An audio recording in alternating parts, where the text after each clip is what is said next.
So Douglas Finance Committee coming to order at 7:02 PM. We're going to go around the table just to identify who we are for the record. So I'll begin. Dick Vandenberg. Howard D'Amico. Phil Landry. Heather Moore. Sandy Kuipers. Lynn Mazzoli. Thank you, everybody. Anybody on Zoom that we know of? All right. Okay. So if you'd all look at your agenda, everybody, we have executive session. I put that on there just in case there was something, but Mr. Wojcik says there isn't, right, Matt? Sure. So Paul and Courtney, you want to come to the table and give us the highlights of your Pop a couple chairs up. presentation? So I'm assuming everybody's had a chance to look this over. And, just give us the salient points, Paul, okay? Sail. It's all sail. Thank you. Thanks. You're welcome.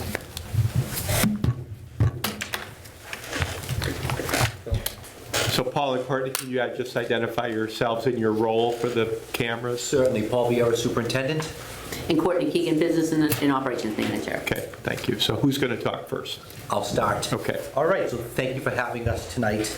The Finance Committee going to present to you my preliminary proposed budget for the FY23. On the second page, we have a copy of our mission statement, and just in short, it says that what we strive to do is provide those learning experiences for kids that meet their academic, social, physical, and emotional needs. We try to do that in a safe, supportive, and challenging learning environment so that kids can be successful and have that personal growth. So that's our mission statement and what we strive to do.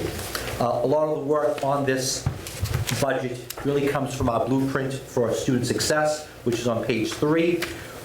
Last year, we identified 5 priority areas that we're focusing in the bulk of our work, and that's making sure that we have academic excellence, we're building community partnerships, we're focused on the well-being of all, we want our kids to be good local and global citizens, and we're promoting that growth mindset. So a lot of this budget is focused around those 5 improvement priority areas. On page 4, our goal is to provide, at minimum, a level service budget for the FY23 school year. So that's what we strove to do, to have at minimum that level service budget. On page 5, steps we took in order to meet that, we used our priorities that we had on the blueprint for student success. We had leadership meetings with our leadership team to review and discuss priorities. We did a line item analysis to maximize resources. We looked at funds and grants to use to offset the budget. We looked at building schedules, we reviewed for efficiencies, had some great meetings with our town administrator to look at our budget needs, and again, priority was placed on maintaining the current level of services to all Douglas students. So where are we now? The numbers, page 6. So our FY23 general fund appropriation net offsets was $14,727. Our 2% FY appropriation from the town was $280,015, which brings our FY23 preliminary town appropriation to $14,280,742. In going through our budget, our FY23 preliminary proposed budget is $17,816,521. So again, slightly higher than the $14.2 million from the town appropriation. We used grants and revolving funds to offset our budget in the amount of $3,241,826, which brings our preliminary general fund budget net offsets to $14,574,695, which has us at a delta of a hair under $300,000, and at this point we're at a 3.6% increase over our FY22 appropriation. That's where we stand as of today. So Paul or Courtney, can you comment a little bit on how the grant money has been historically? Are we high, low, average? Hi, I'll let Courtney speak to that. Yeah. Now, as far just grants Yeah. themselves, well, Okay, that's a little bit complicated because of the ESSER grants, as you know, the COVID grants. So if you look at the last page of your budget document, that's this document right here, that actually breaks out all of the use of funds, the revolving funds, and the grants. And you'll see an ESSER 3 grant that we're already have incorporated in our budget at this point of $183,525. Now, pre-COVID, we didn't have these grants. And even in the beginning of COVID, the ones that we had was all paying for things that we didn't budget for. You know, they were just, we were getting hit with, that had to do with responding to the pandemic. The largest ones that we have that are typical ongoing grants are what we refer to as a SPED 240 grant, we call it. That's around $290,000. That's remained pretty much the same over the years, slight variations. Also, we have the SPED Early Childhood. That's been pretty stable, around $9,000. It's a very, very small amount. A Title I grant dropped a lot. That dropped. It's now estimated to be around $41,360. We used to get around $150,000. Mr. Courtney, I apologize for interrupting you. What page are you on? This is Very last page. on the, okay, 25? Yes. 25? 25, yep. Oh, okay. Yeah, and we also, you know, years back, we used to get a kindergarten grant, we lost that. Trying to think if we used to get an academic support grant, that went away. So over the years, as far as typically well, actually federal and state, we have lost some funds that certainly we've had to either make up for, essentially either by cutting things or utilizing our revolving funds. The two largest of our revolving funds are the school choice, that would be school choice in, that directly goes to the school department and can be used without further appropriation, and circuit breaker. Those are our two largest. We also utilize the preschool revolving fund to offset the preschool program, and the middle school and high school athletic program fees to offset those programs.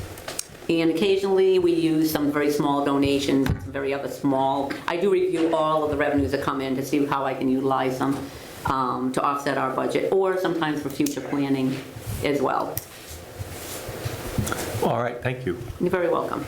So just generally speaking, grant-wise, how much down are you from last year? Oh, we're actually, well, again, it gets complicated because The of COVID, the COVID thing is just for COVID per se, right? It's not for education? No, they were, like the very first one, the reopening grant, that was 100% COVID. And now we have the ESSER 2, the ESSER 3. So ESSER 2 and ESSER, so there's the ESSER 2 and the ESSER 3 grant. So we can use that for COVID-related expenses. But we can also use it the same way we use our Title 1, 2, 3, and 4. I'll explain what those are. So Title 1 is for remediation, for Tier 2 intervention for elementary kids in reading and in math. Title 2 is a lot of professional development. It's around teacher quality. It's around mentoring for staff. Title 3. You don't even have to, Okay. Yeah. as long, I get it, school-related stuff, I'm just trying to get a big picture sense. So if you were to take all of the grant money you got from last year, and you got all the money this year that's school-related, not just strictly COVID-related, how does that compare?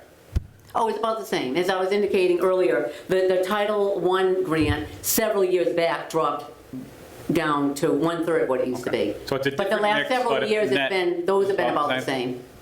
Different mix, but about the same net, if you will. Well, it's the same grants even. Oh, okay. Yep, Title I, the ones that I enumerated earlier, the 240 grant, the Title I, and the SPED Early Childhood. Yeah, but we did lose a lot several years back from the Title I. Yeah, so that hit us, yeah. A lot of Yeah. Thank you. Okay. Very welcome. Sorry to interrupt. No problem, no problem, that's what we're here for. Okay, Paul, you want to carry on? Sure. So if you go to page 7, just a quick overview. We put our budget into 5 buckets, which is the first column, salary and other compensations. And that's all of our salaries. That's for teachers, for paraprofessionals, for nurses, custodians, for everyone. Our second bucket is contractual services, special education, tuition, building maintenance. Third bucket is utilities, oil, heat, electricity, phone, cable. Supplies, as you would think of pens, pencils, cleaning things. And then other is professional development and some licenses. So we put everything in those 5 buckets. If you go all the way to the right, you can see that 86% of our budget salaries. Makes up the bulk of our budget. The other 11.5% is contracted services. So 97% of our budget is spoken for pretty quickly when you look at salaries, when you look at contracted services, and you look at special ed and tuitions, which really leaves you about 3.5–4% for everything else. Not a ton of wiggle room there, is there? Not a ton of wiggle room, correct. So when you're looking to say, how are we going to cut? If you look at those three little buckets of utilities, supplies, and other, there's not a whole heck of a lot to cut from. So I asked Courtney to include this slide this year, just for people to see where the majority of the funding in our money is being allocated. So it's salaries and it's to contracted services. Any questions on this page? All right. So going forward, we're optimistic that we can close this delta, that 3.6% delta, with a combination of the following. Additional reductions through line item analysis, is going back, looking at the budget, and continuing to make some changes there. Possible additional use of our revolving funds, as Courtney alluded to, athletics, circuit breaker, and school choice. A possible increase in the town's allocation beyond the current 2%, and potential increases in grant funding. Things are continuously evolving, and variables will become clearer between now and town meeting. So Paul or Courtney, when you talk about additional reductions through line item analysis, is your model kind of a top-down where you guys are looking at it, or is it a bottom-up where your teachers are looking at it and coming up with their own suggestions? So, as you look at the other slide, from utility supplies, it's really coming out of supplies. Oh, really? That would be, you can't cut salaries unless you cut staff. Contracted services are contracted services. Utilities are utilities. So if we were going to do that line item analysis, it would be through that supply line item. And we've already done it. And we've already done gone it. through the whole budget, so there's probably not too much there, because there already isn't that much there to begin with. But to answer your question as far as process goes, it's a combination thereof. It's the teachers, that each of the principals sends out forms. I have forms for everything, process and forms.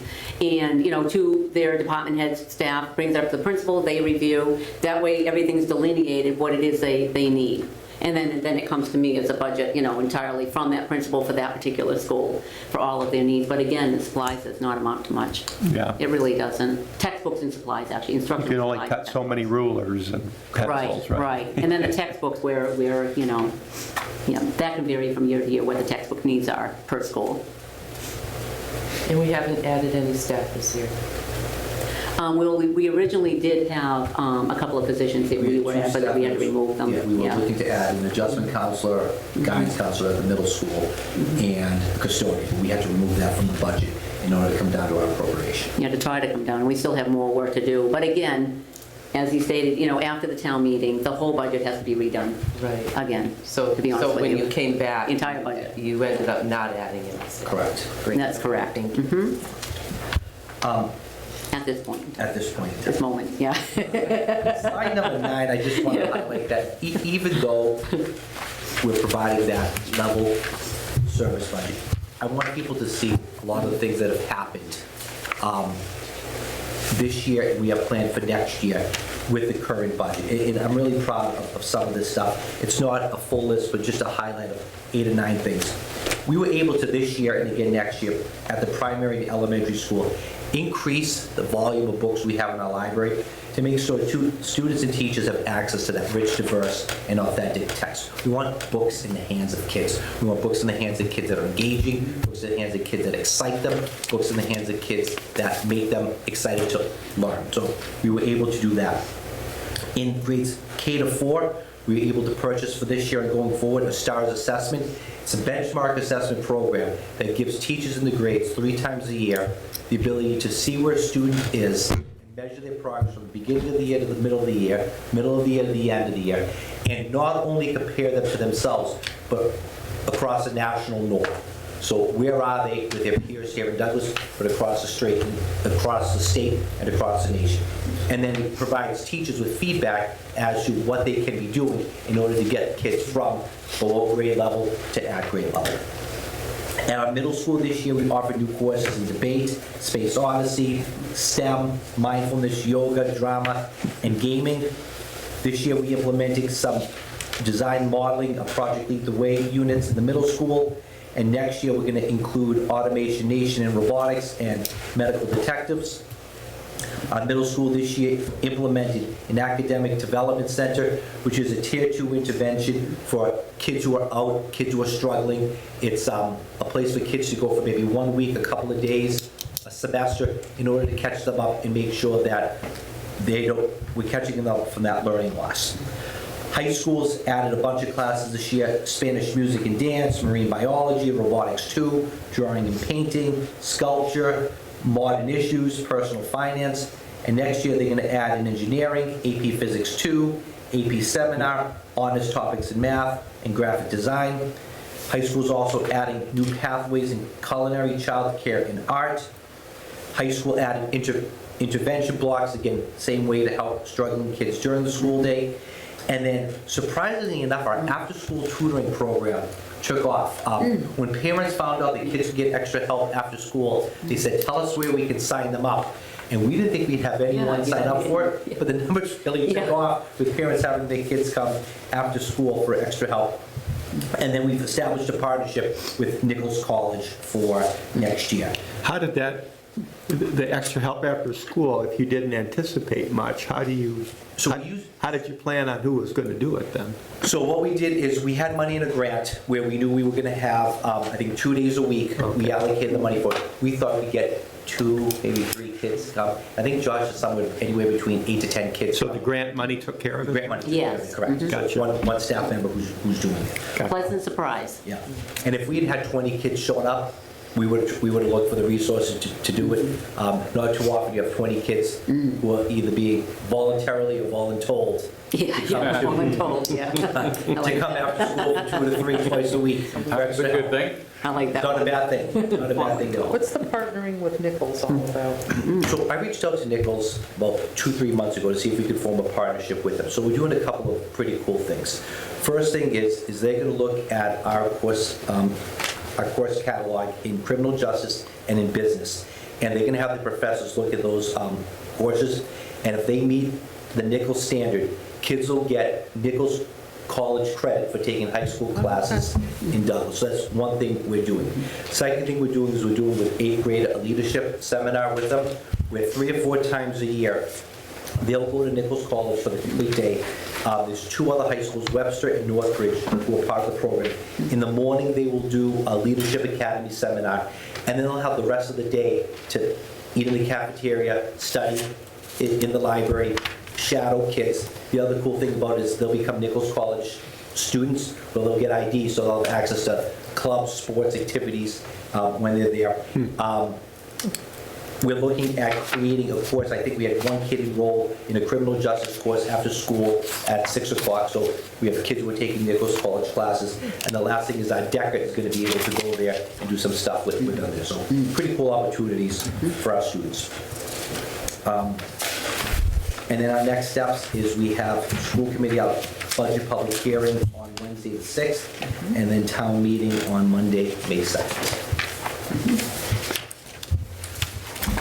Any questions, anybody at this point? So, Paul or Courtney, as we look at the total budget that you're presenting to us, is there 1 or 2 things that are super important that we really need to pay attention to? Or is it all equally important?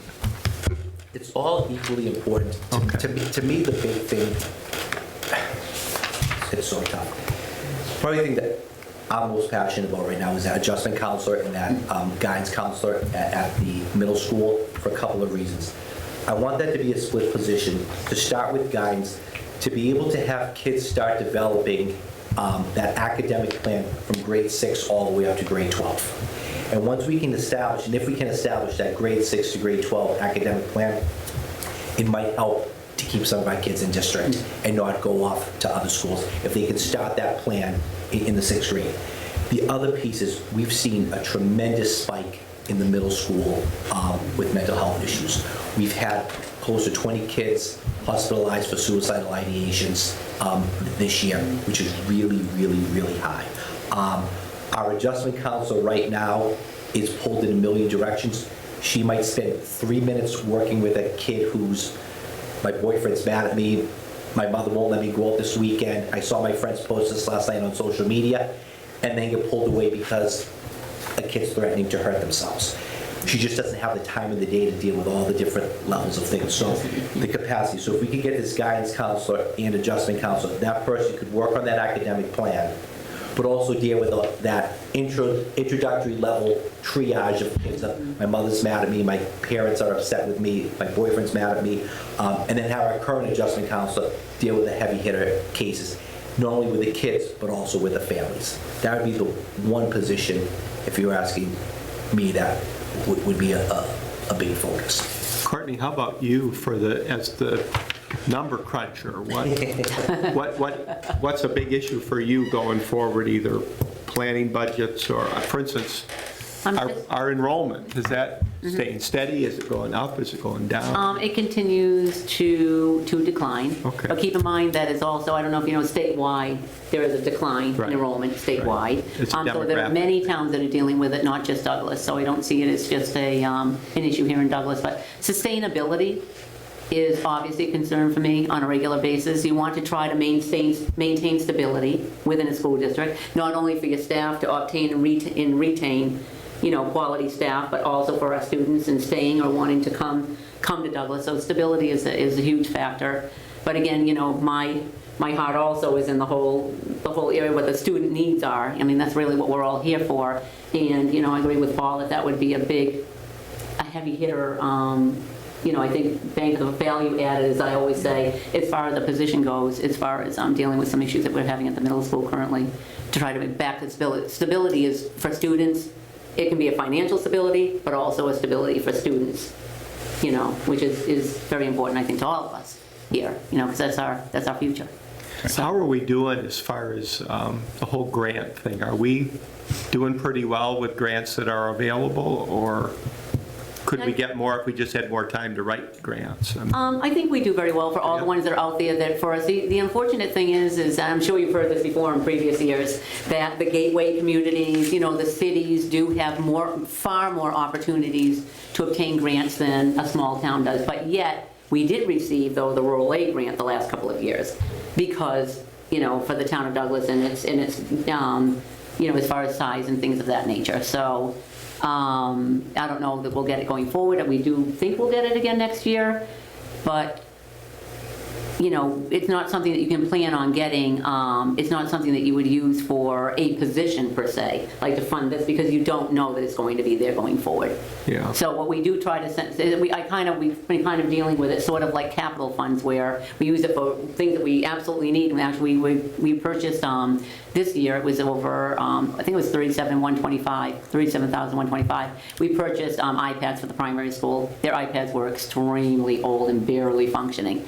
So that was a good use of the funds, because I kind of see it as one-time revenue. So I want to use it for seemingly one-time expenditures in that regard, because it's hard to budget for those things. The tough thing with the grants is if we could apply for grants where they let you do whatever you wanted with the money, Right, but just, it'd be awesome. Yes. Unfortunately, most Yes. of the grants come with strings attached. Oh, yes. And are very, very specific to what you can use them for. Right. So you see them come and you're like, oh, let me see what this grant is for $65,000. And then you realize that we don't have the ability to take those funds and apply them the way the grant is written. So Right. that's also a big thing. But I wish there were grants out there that didn't have any strings attached. Yeah, So we right. could use for whatever we wanted. Yeah. Yes. Then everybody across the whole nation would wish that, and then there wouldn't be any money Yeah. left, Yeah. Of the 3.2 million that you've got on page 6 here, that breakdown between, it says use of grants and revolving funds, what would you say is the mix on that, grants versus revolving fund usage? You can see that right on the last page of the budget, the page 25 to 25, got it broken down specifically for every single revolving fund and the grants, and then I have the total.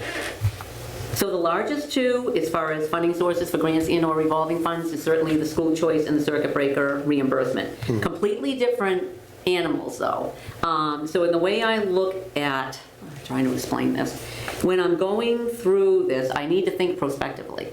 I can't just think in a tunnel, just looking at just FY '23, what I'm budgeting for. I'm looking at '22, I'm looking at '23, I'm trying to project forward, and also have my eye towards future years, because I don't want to have too low of a carryover balance, because then I'm creating a structural deficits, per se. The only thing you can use circuit breaker reimbursement funds for is for special education expenditures, and you are required to use whatever revenue we receive in FY '22 needs to be used, if you have the next year to use it, that year you're receiving it and the following year. Okay, so that, again, strings attached. Really aren't any strings attached to the school choice tuition, but I have a trend analysis sheet that I prepare that I kind of, in my mind, having a dollar amount kind of put aside for both school choice and circuit breaker. I kind of call it a contingency fund. It's just for us to be thinking that if something were to happen, if something, because a school district, we have 4 buildings, a lot of things can happen in school district. So I have to also be cognizant of the fact that I can't keep running, get mad at people and say, hey, something happened, can we have, $250,000? The town has helped us in the past with special ed when we had an extraordinary expenditure, and we did get extraordinary relief from circuit breaker, so we actually gave all of that money back to the town at the end of the year. So we work well together with regard to that, but I'm just trying to explain that I'm looking at a lot of things, the general fund budget and everything else. I don't look at these in isolation. So it's kind of a painful decision-making process, to be honest with you. Yeah. And I think the school committee knows that, and the superintendent knows that, because I really spend a lot of time doing an analysis on it to see what I feel comfortable doing in recommending to the superintendent and school committee. What do you have for a current balance in that? Like, using this much, is it starting to reduce that down to where you're getting uncomfortable with that? Well, to be honest, getting a little bit, where it's because there's a lot happening, as we all know, in the last few years. There's been a lot of effects budgetarily just from COVID. I mean, forget about not talking about PPE and disinfecting schools and things, but, people being out and having to hire a lot more substitutes, or long-term subs, paying time and a half for overtime because you can't find custodians and things of that nature are affecting our budget more now than they ever have before, along with every single business in the United States, I think. Sure. And probably, I'm sure, on the town level, trying to find help. So I do a, for school choice and circuit breaker particularly, I have a historical trend analysis of the actuals going way back for years. And just to show what we've used, what we've received every year, our utilization, what we put in the budget, and then I have the actuals after we go through closing the year and the audit is done. And then I have a contingency line as well. So we have, our school choice has gone down, I would say, quite a bit. In the last several years. But that being said, I'm not so uncomfortable because I wouldn't recommend anything to the school committee or the superintendent that I couldn't sleep at night, number one. Number two, I'm not an advocate, and I even say this in my Maslow meetings if I have people around the table, of building up a war chest of funds, because if we do that on the school side, then we are overtaxing people by not utilizing money that we have available to us, or seeking money from the town when we should be using our own funds as well. So I'm looking at it from that perspective. But to answer your question, we definitely are getting lower as far as the balance goes. Well, as far as the FY22 projected, it's 1.7 million. But our revenues are going to be going down for the special education increment amount. So I had to take that into consideration, so that's lower in FY23. So I'm actually utilizing a little bit less in FY23 currently to bring that up, a little bit more as far as where it would have been otherwise. So that's why we still have that amount that we still have to find. So that 1.7 projected, is that after or before this use of school choice? And this is FY22, so that's the carryover balance. And then I have to take into consideration a lower amount in revenues for FY23 for the special ed increment. And I'm always prudently conservative on the revenue aspect of it, to be honest with you. Yep. Because the numbers that you'll see on the cherry sheet, they're way outdated. They're very old numbers. And they don't actually fully reconcile the school choice account until the very end of June. Yep. So that's very unfortunate. So when these get updated, and again, after the town meeting, I'll be doing the whole budget over again. And then often on our side, the school side, as I've said to, we've been doing this for many years, is I basically explain to the superintendent and the school committee that this is the budget we have, we've come down to the appropriation. There's certainly things that the superintendent and school committee want to do for our students, but we just don't know all the information we need to know at that time, say in May, June. So after we close our books, we take a look at all of our, actual carryover balances, and then we make some decisions at times in August to see if there's additional things we can bring back that we had previously reduced from the budget. So that's kind of how we look at it, because then we have actual data right down to the penny of what we have as far as balances go. Because so many things can happen right up until the last day of that fiscal year in the school district. Yep. So I know that's a long-winded, but I like to explain things fully, so I hope I didn't overdo. There's always a story behind the numbers. Yes, there is. That's what Jean and I always say. Courtney, that sheet you're referring to, is that in her packet or is it No, yours? no, that's my working document. But I'll be happy to send it over. It's not, but again, they're just projections right now. Other questions, anybody? Yeah, go ahead, Howard. Do you have more? Not really. Okay. I have one, but you go ahead. Okay. So, good afternoon, good evening, thank you. So, if I can turn to page 6 of this doc. So I'm trying to understand that math a little bit, Paul and Courtney. I couldn't quite figure the math without a calculator in front of me, but I think what I'm seeing is 14 million and then a 2% projection off of that, just a flat 2% projection. Correct. To 280. Getting to 14,280. And then a total preliminary proposed budget down to an exact number, 521 at the end. Correct. And so I guess my question first is that a mathematical formula number, the 2% and maybe later the 3.6%, or is that something you guys have already worked together, item, and that is the total? Oh, no, those are two different, unless I'm misunderstanding you, Howard. So the top part is just indicating, because whatever percentage the town tells us for our appropriation, it's being added to the FY22. So there's your town appropriation, and then everything under that is just the budget where it stands now, which matches to this document here.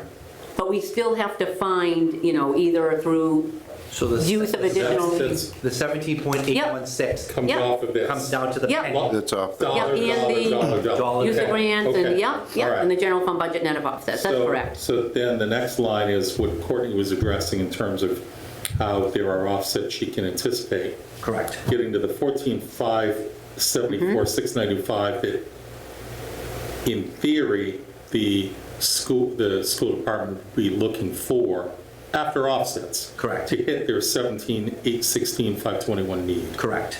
And then that math in theory is, it's unclear, 3.6% above the It's 14,280 or above the, because it's not off the 14, right? It's really a 5.6 total from 2022, right?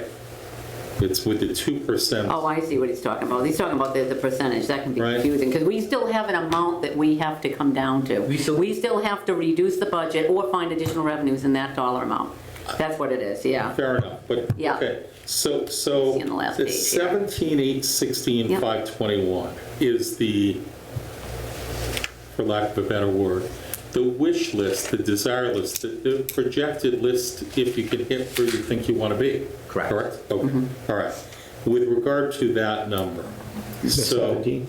The 17, yep. With regard to that number, does that include what was referenced earlier, a level number of teachers at the moment? Yes. Right, we said a couple of times, at the moment. Yes. At the moment. That's with the 17.8. correct. Yes, all current staff is included in the budget. Okay, then to Dick's question, I think Paul answered one of his great priorities was, I think what I gained was, we have a current full-time adjustment counselor? Correct. and you might be looking to add a full-time person who would have the dual role of being both an adjustment counselor and a guidance counselor. Correct. Is that person in the 17,816 number? That's above the 17,816. Because I'm not asking Jean, I'll ask a general number. What's a ballpark number of that person? We usually budget Salaries. analysis step 3, which is approximately about between $55,000 and $60,000. Salary and benefits? For that? Well, no, Not benefits are on the benefits. town side, yeah. Salary. Yeah, around and- 50. We've been salary- budgeting around 50 for teaching staff, but it might have to be higher, right? Yeah, it was higher for that. It was higher for that. 55, 60, Yeah. 65, all in? Benefits, everything? For benefits, Yeah, benefits, that's on the town side. Oh, Yeah. is that right? I don't realize Yeah. that. Yeah. So just for your need, that person, 50 or 55, Yep. and you believe you can get a full-time person to do what I think you described, right? A person on the adjustment counselor side that could do kind of the larger, bigger needs, or the other way around? So They do the smaller. They would do the smaller. They're the newer person, and entry-level the more seasoned person would do the larger. And that new person, though, would be a target hire to be a guidance counselor in a role for our school system to run a 6th grade through 12th grade plan, master development plan for what you and I have talked about before, trying to keep more kids here, develop a plan early that involves Douglas Middle and Douglas High School. Correct. So one of the programs that our middle school and high school have access to is called NAVIA. Yes. So Navians, so the people like, yeah, I heard it. So, yeah, so, yeah, we know. So what we could do is we could start that Navians program with our 6th graders to say, okay, when you graduate from high school, what do you want to do? Whatever, I want to be an accountant. All right, let's start looking at the classes you're going to take in the 6th, 7th, 8th grade. Let's look at potential classes you're going to take at Douglas High School in 9th, 10th, 11th, and 12th, and we're going to map that out. Let's look at some clubs you can be involved in here at the middle school. Let's look at some clubs you can be involved in at the high school. Let's look at some out-of-school activities you can do. They can create that plan in the 6th grade. And a couple times a year, check in to see, okay, where are we on that plan? And at least sets that the kids on that trajectory. So I'm going to ask, I mean, Dick's question, I thought Dick's question was intended to try to get at between the 2% and the 5.6%. What were your greatest priorities? But this is above the 2 and 3.6. Correct. This isn't even something, even though the passion you spoke of it, you put into this year's request, correct? Well, we did have it in there. We put it in, and we had to take it out. So my preliminary budget I proposed on March 2nd had it in there. We were at about, that 293 number was at 819. So we had to remove that to come down. Yeah. So we sit here every couple of weeks, we meet with the other departments, and my understanding from the beginning of my time on this committee is that your department is somewhere between 60 and 70% of the overall budget, correct? Tonight's the night. Tonight's the budget. So what was in, or what is in the 3.6% that comes between where you were plus the 2%, call it just the cost of living, right, or an inflationary number? What's in the 3.6% that you prioritized above the counselor position? No, we just basically carried over a level service budget. I mean, and we actually had to reduce, things that, so when you say level service, it's all of the staff we currently have. That's 85% of our budget right there. Yeah. It's the oil, the electricity. The oil went up over $100,000. I think it was $114,000 if I remember correctly. We went out to bid. But anyway, it's over $100,000. So that's taking up, funds right there. So we're basically level service, same staff, that's most of our budget. Principals, certainly in the beginning, if they needed textbooks that they know from their own rotation of what their needs are, they put them in. We had to take out most of the textbooks. Yeah. Luckily, we were able to utilize the rural aid grant for the, we took out 37,000, nope, where is is it now? Look for the others, 31,605 for the primary school iPads. We had another custodian in there, we had the guidance and adjustment counselor, utilization of more of revolving funds. Right now, we have it slated, although we'll see how things land in the end. Title I staff is in the budget still, but the funding source will be the ESSER 3 grant. And like I said, the textbook lines, which was quite a bit too, So do these numbers? like around 50,000. So Matt, can you confirm that, without getting into my next segment of this, is this 5.6 number, 2% plus 3.6, effectively a level fund number at the moment? Oh, I'm sorry, I didn't mean level fund. Did I say level fund? I meant level service. Level service. I'm sorry. Service. Yeah, No, level no, service. no, I meant to say level That's service. I'm That's my sorry. misspeak. Oh, no, I'm sorry. I probably said the wrong thing. So level service, Yeah, is it a yeah. level I'm service not sure I event? agree with this line of question. Yeah, what level service means is the same Yeah, I staff, misspoke. essentially My the fault. I same, misspoke. or maybe I didn't, hey, who knows, No, maybe my COVID brain. fault. Is it a level service event that went up 5.6% year over? Just due to, Just staffing alone, vagaries of- just staffing alone, just with, and remember the oil, Yeah, over no, $100,000 just for the oil. And so- And Yeah. supplies went up. Yeah, And yeah. is school choice in, school choice out, in here or in a different part? No, of the school budget? choice in is revenue to the school department to be spent without further appropriation by the school department. And the school choice out is actually hits the cherry sheet on the town side. And that's incorporated in Matt's and Jean's documents, and I'm sure he probably enumerates that when he goes over all of his budgetary numbers. So the school choice in number, is that included in that FY '22 general fund budget appropriation number? No. No, but it is in the offsets though. Utilization of it, Yes. utilization of it, Yeah. yes. All right. Yeah. But I That's guess in my- the 3.4, I guess- 3.2. 3.2. Yes, yeah, but that's a bunch of, exactly. I guess- Grants, revolving funds, yeah, a Yep. bunch of them, For yeah. me, a part-timer on this, I'm just trying Mm-hmm. to understand, if school choice in, school choice out year over year net Oh, but they don't, one, is, but. No, they're but- two but- different but animals. I Yeah. do remember that year over. yeah. But if they are net, does that affect your numbers at all? Well, they are two different things, but I guess you'd have to ask Matt about when he's looking at, the town figures on the cherry sheet, whether that school choice goes up and down, because it's certainly, if it goes up, it's a bigger hit to the town's revenues. So we, And what's available for not only School school choice department, out. all Right. departments, all our school departments. choice in for You the know. past 5 years has fluctuated as low as 110, as high as 130. So we've been In. In. In. And our Okay. school Which is the revenue choice that comes to out us. has fluctuated about 65 kids. Is that, give or take 3, 4 kids? So we've been choicing in anywhere between 110 and 130 over the past 5 years. And choicing out about 65 kids. The hope is to get that school choice in number a little bit Right. higher, 135, 140. Are we seeing any the progression other one on that in lower. the last couple of years? So again, we've gone 110 to 127, back to 150. Yeah, Okay. it's all, All right. yeah. School committee just approved school choice at our last meeting, so we're pushing that out and accepting applications.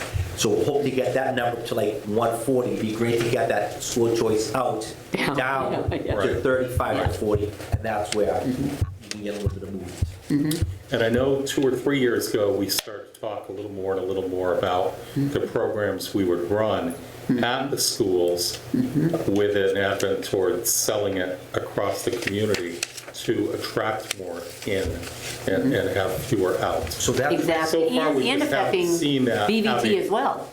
Right. Right, Absolutely, yeah, absolutely. yeah. so we have Project Lead the Way, which we have a grant for, which we started a little bit this year. But we're gonna implement it next year at the middle school, which is, we're gonna start creating that pre-engineering pathway to the high school. The high school did its first course this year in Project Lead the Way in grade 9, and they're gonna offer the second course of Project Lead the Way next year. So the cool thing about Project Lead the Way is after you get 4 years of it, for instance, it counts sort of like an AP class. Worcester Polytech gives you credits as does UMass Lowell, I believe UMass Amherst, for Project Lead the Way courses. So we have a lot of kids going to BBT for that engineering program. We could offer something similar or comparable to it. We might be able to keep a few kids. The other two pathways that Project Lead the Way offers are computer science and biomedical. So again, there's a cost associated with running those programs, but if we can get our engineering program up and running, and then add the computer science in a few years, and then add the biomedical in a few years, and if we can keep 7, 8, 9 kids a year from going Sure. to BBT, Sure. that's over $100,000. Sure. And it doesn't cost that to run those programs. I think Matt has suggested this year and the last couple of weeks that our BVT number might be somewhat lower at the moment, projected for this fall. Is that accurate?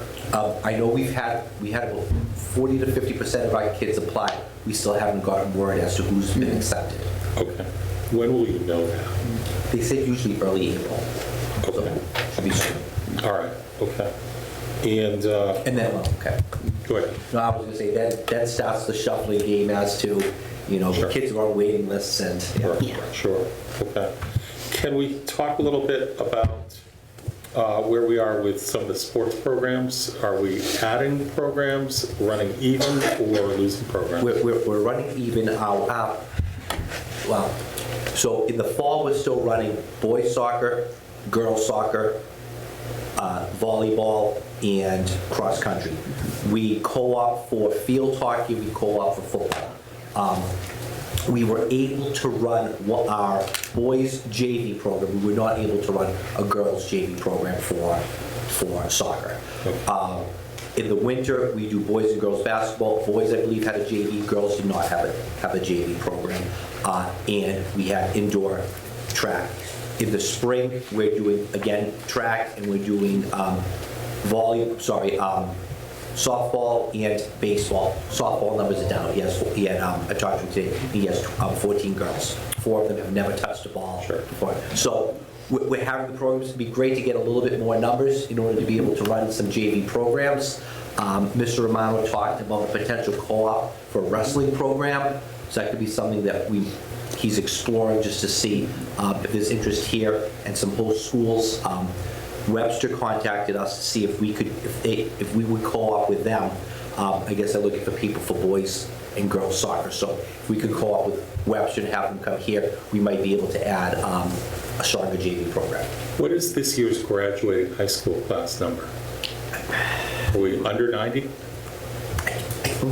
Okay. We're right in that ballpark? It's right Yeah, right around there, yeah. You decided diplomas. Yeah. We're right around there. Okay, all right, so we're Counting stuff. dropping, but barely now. We've slowed the drop. We had sorry. We had NASDAQ run a projections for us.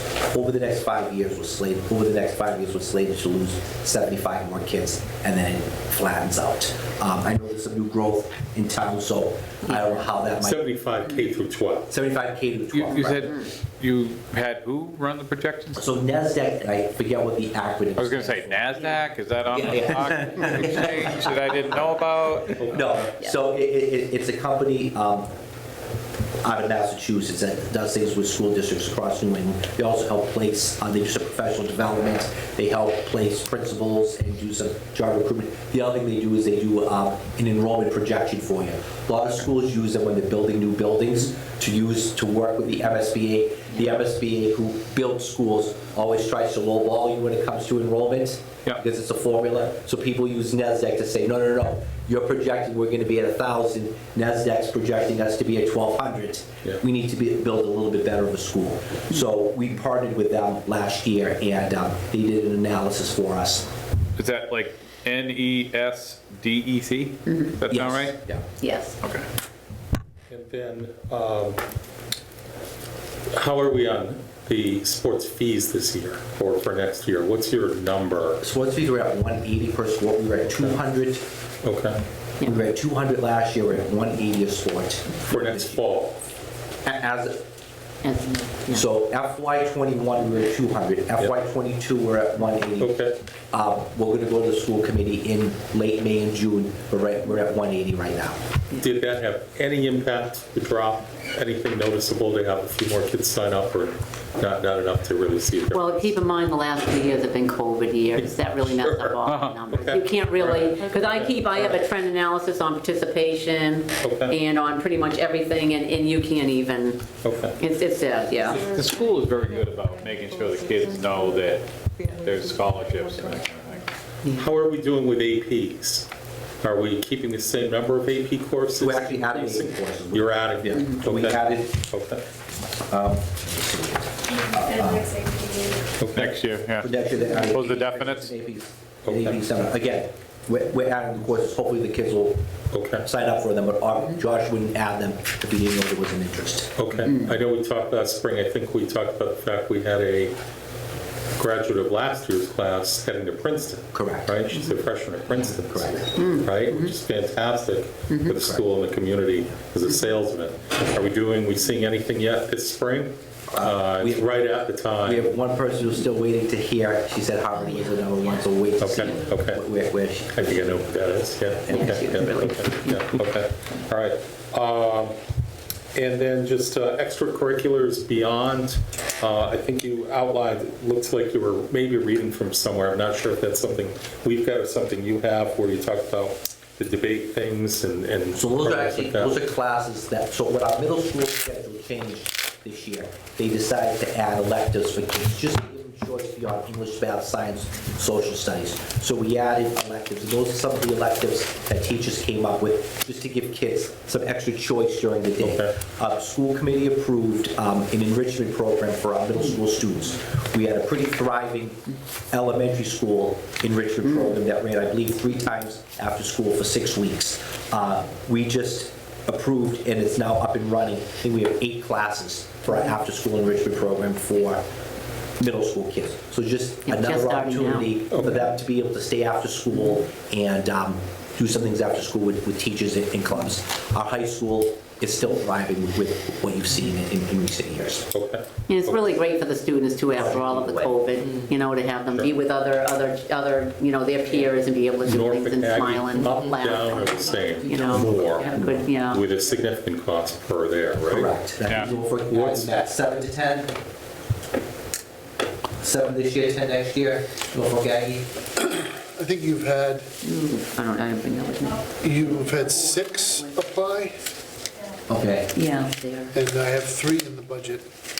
It's going all the way through. What's our Yeah, but that cost changed, per? yeah. Close to 25,000. 24 each? Oh, yeah, it's, Yeah. So you're 500, you're 75,000, just 3 more kids going? Okay. Yeah. Can we have an agricultural department? Plenty of cows down there, mine. Is there any, at 6 kids, that's 150 out just for those 6, right? Yeah. I know schools have tried in the past to try to compete with the Aggies and try to Yeah. compete. Too much. it's a different name. It's Pun intended. literally, That was awful. it's different, it's just so tough. Yeah. If that's, Yeah. yeah, that's Totally. fair. Look, that's, I get it, yeah. And then the special cost ed factor is programs, different, where we What have it big is. costs sometimes Yeah. with IPs. Yeah. Are we going up, trending down, trending neutral?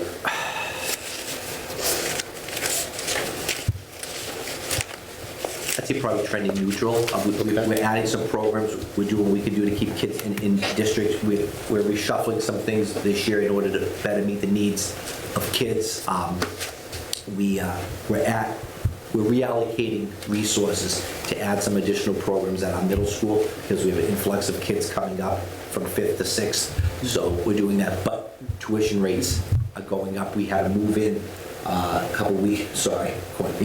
So things happen over the course of the year. Nice. Okay. I think I'm good. Thank you very much, appreciate it, thank you. No, you're very welcome. Comment and question. Sure. So comment is, love the format of the report here. I mean, 25 pages, that's pretty extensive. So if we need to ask a question, we can find the answer, so that's terrific. But we'll be redoing it though. Yeah, no, I get it. I get it. It's up there. one quick question. Because this is on the front page, I kind of looked at it and I said, so it looks like the school committee goes up from 306 to 366, and so that's about somewhere around $60,000 worth Oh, of yeah. salary? No, you know what that is? What is that all If you about? look at the top line, pretty much, that's where, if we're in negotiations, we obviously have to make some estimates, and they go in the top line. Okay. Yeah, that's why you'll see it. Some years you'll see nothing in there. You know, if everything, all contracts, which, hallelujah, next year. Right. You know, all the contracts will be done, you know, we hope still, but yeah. And I can just budget accordingly. But I'll be that's school creating committee everything though, right? exactly what it That's is. school committee? No. I know, I'm trying to understand that. What is? No. It's just for all staff. It's a placeholder, Staff. right? Yes, exactly. Right.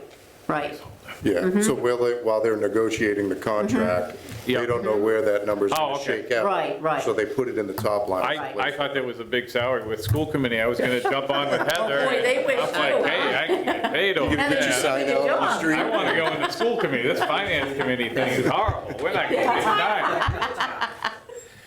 Yeah. All right, sorry. Enough of the levity. Yeah. Thank you. Anybody else questions Yeah, for? I do. I have Okay, Sandy? a question on page 2 of that budget, where sped coordinator salary, and it was 91, and then it's Oh. 78. Yep, because, let's see, because okay, wait a minute now, which one? Okay, sped coordinator. Are you talking about the sped coordinator? Yeah, so the 51111. Yep, and that is because we have, actually in this budget, we have 2 special education coordinators for FY '23. Yeah, where it was just a 1.0 FTE before, now it's 2.0 FTEs. We had a team chair before, but that's going to be changed to a coordinator. Just an adjustment to the programmatic or district needs. Okay. Yeah. No, good question, thank you. Anybody else? Questions or comments for the group? Just in closing, just want to say thank you. I know we have a lot going on this year, and we got to get through the next month, and I know the finance committee's been supportive of our overall mission of what we're trying to accomplish in this budget and in moving the district forward. So just on my behalf, Courtney, and the kids and the teachers, thank you for your support with what we're trying to accomplish here. We appreciate it. Appreciate you coming. Thank you so much. Okay, thank you. All right. Thank you. Okay, have a good night. Thank you, you too. Let the record show that Mike Hotnack is here. Mike, do you want one of these? Oh, Chief? got that? Oh, thank you. Kelly? It's only 30 pages long, Mike. Absorb that in the next 15 minutes. Oh, sure. Oh, no, good, yeah. But no, I didn't happen to see it. Welcome, everybody. Welcome, how's everyone tonight? So can you guys identify yourselves for the record? Chief, you want to start?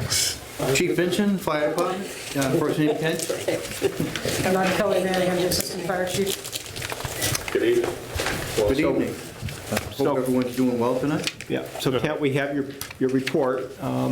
You got a couple highlights or things you want to just stress for us? Sure. I just wanted to start with some of the call volume and stuff like that, what our staffing is, but I just wanted to re-emphasize, as I always do, that as the fire department, we're an all-hazards department, and we're in the business of risk management. All hazards, it says fire department on the front, but it's a little bit misleading because we do a lot more than that. We do hazard response to trench rescue, hazardous materials, confined space, building collapse, rope rescue, fire extinguishment, obviously our paramedic ALS service.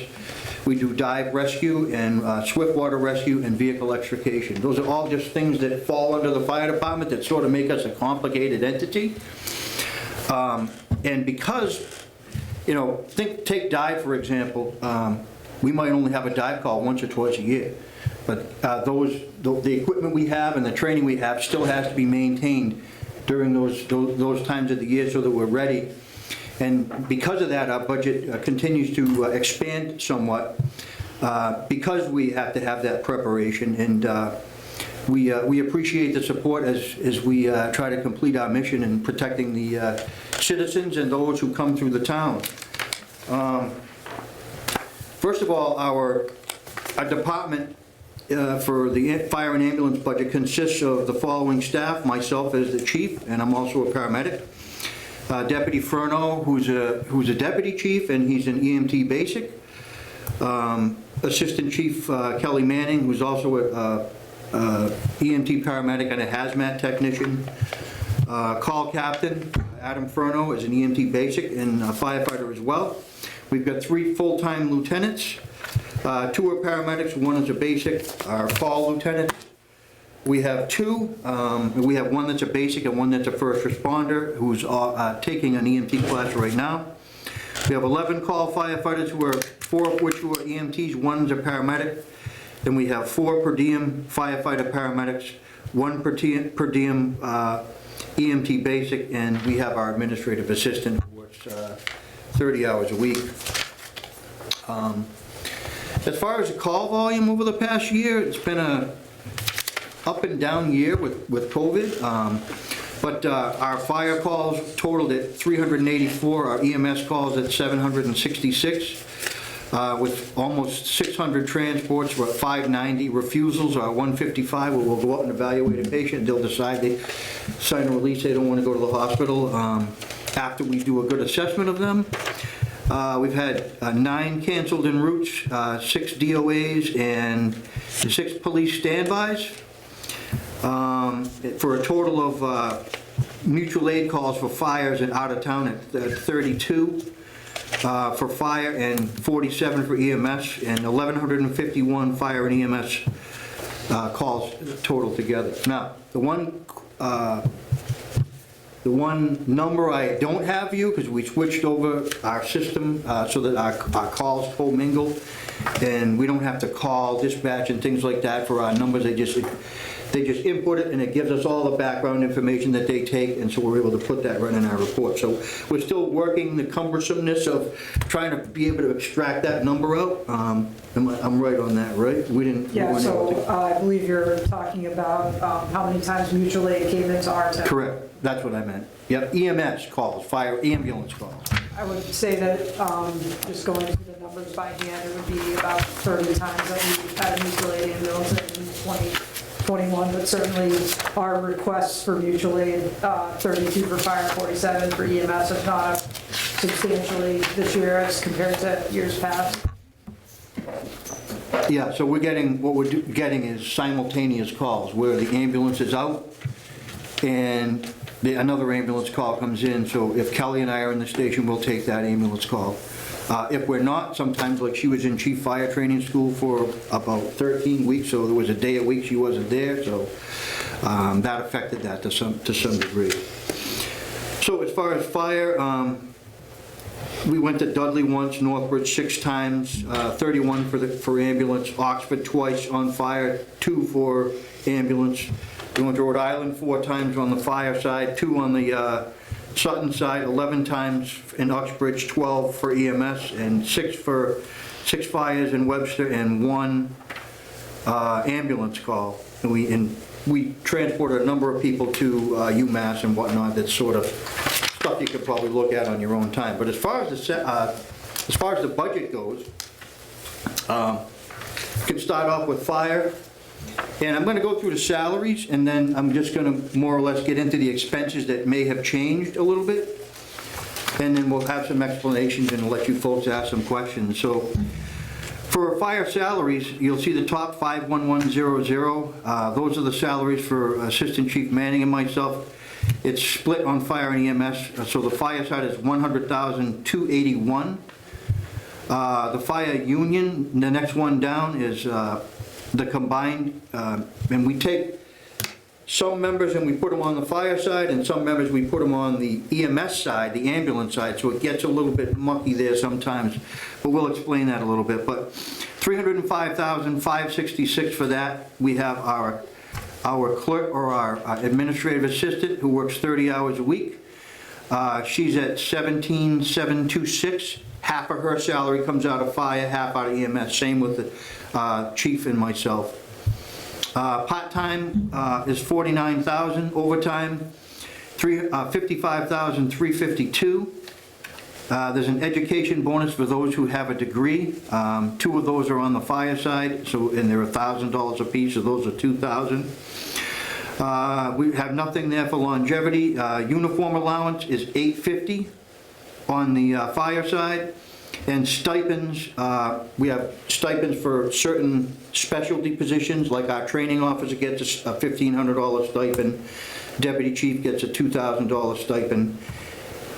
And there was one other one, which one is that? I'm trying to think. 15.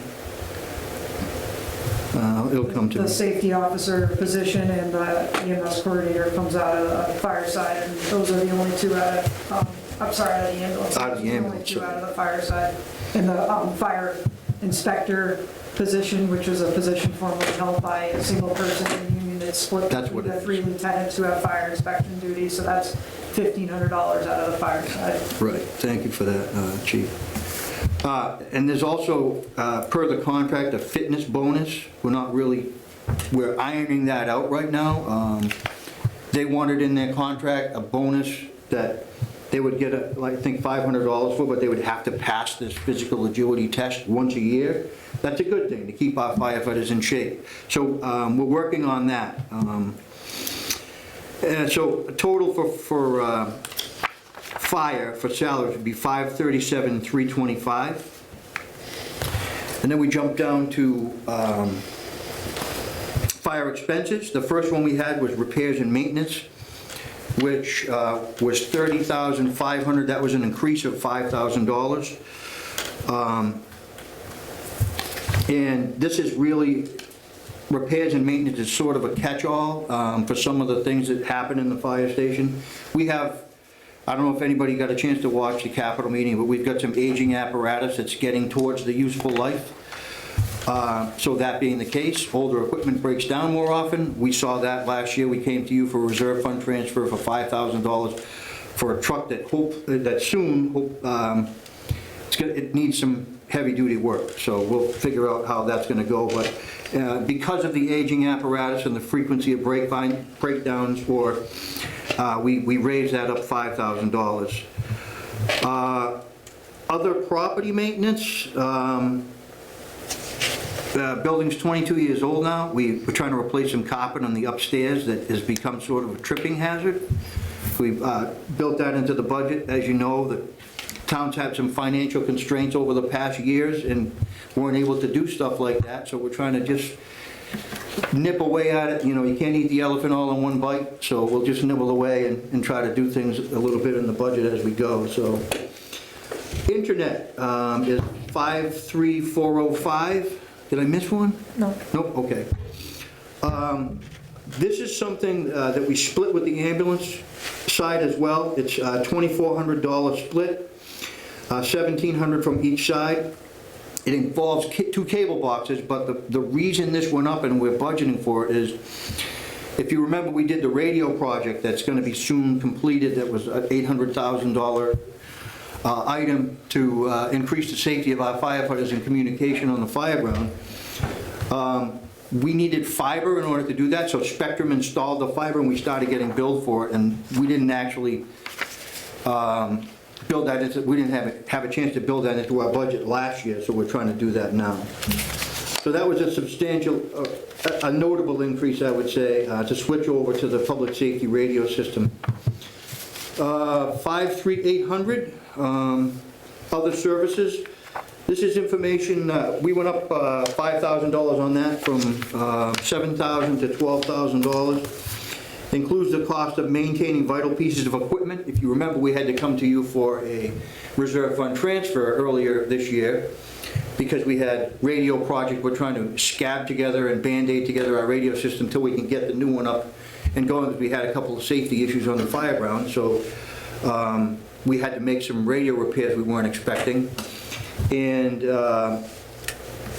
what was the other one, Kel? We had a Plimo vent system that's down. That's the air quality. We had to do an air quality test that was ordered by the selectmen that came out of our budget. It was $5,500 to check on the air quality of the air in the fire station. And we found that there's some problems.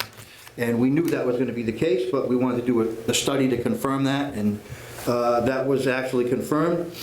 And so we weren't able to do some other things. It took out our annual test that we do. I noticed, I put them down on the bottom, SCBA testing of $1,500. We weren't able to do that. Hose testing, all our hose gets tested once a year.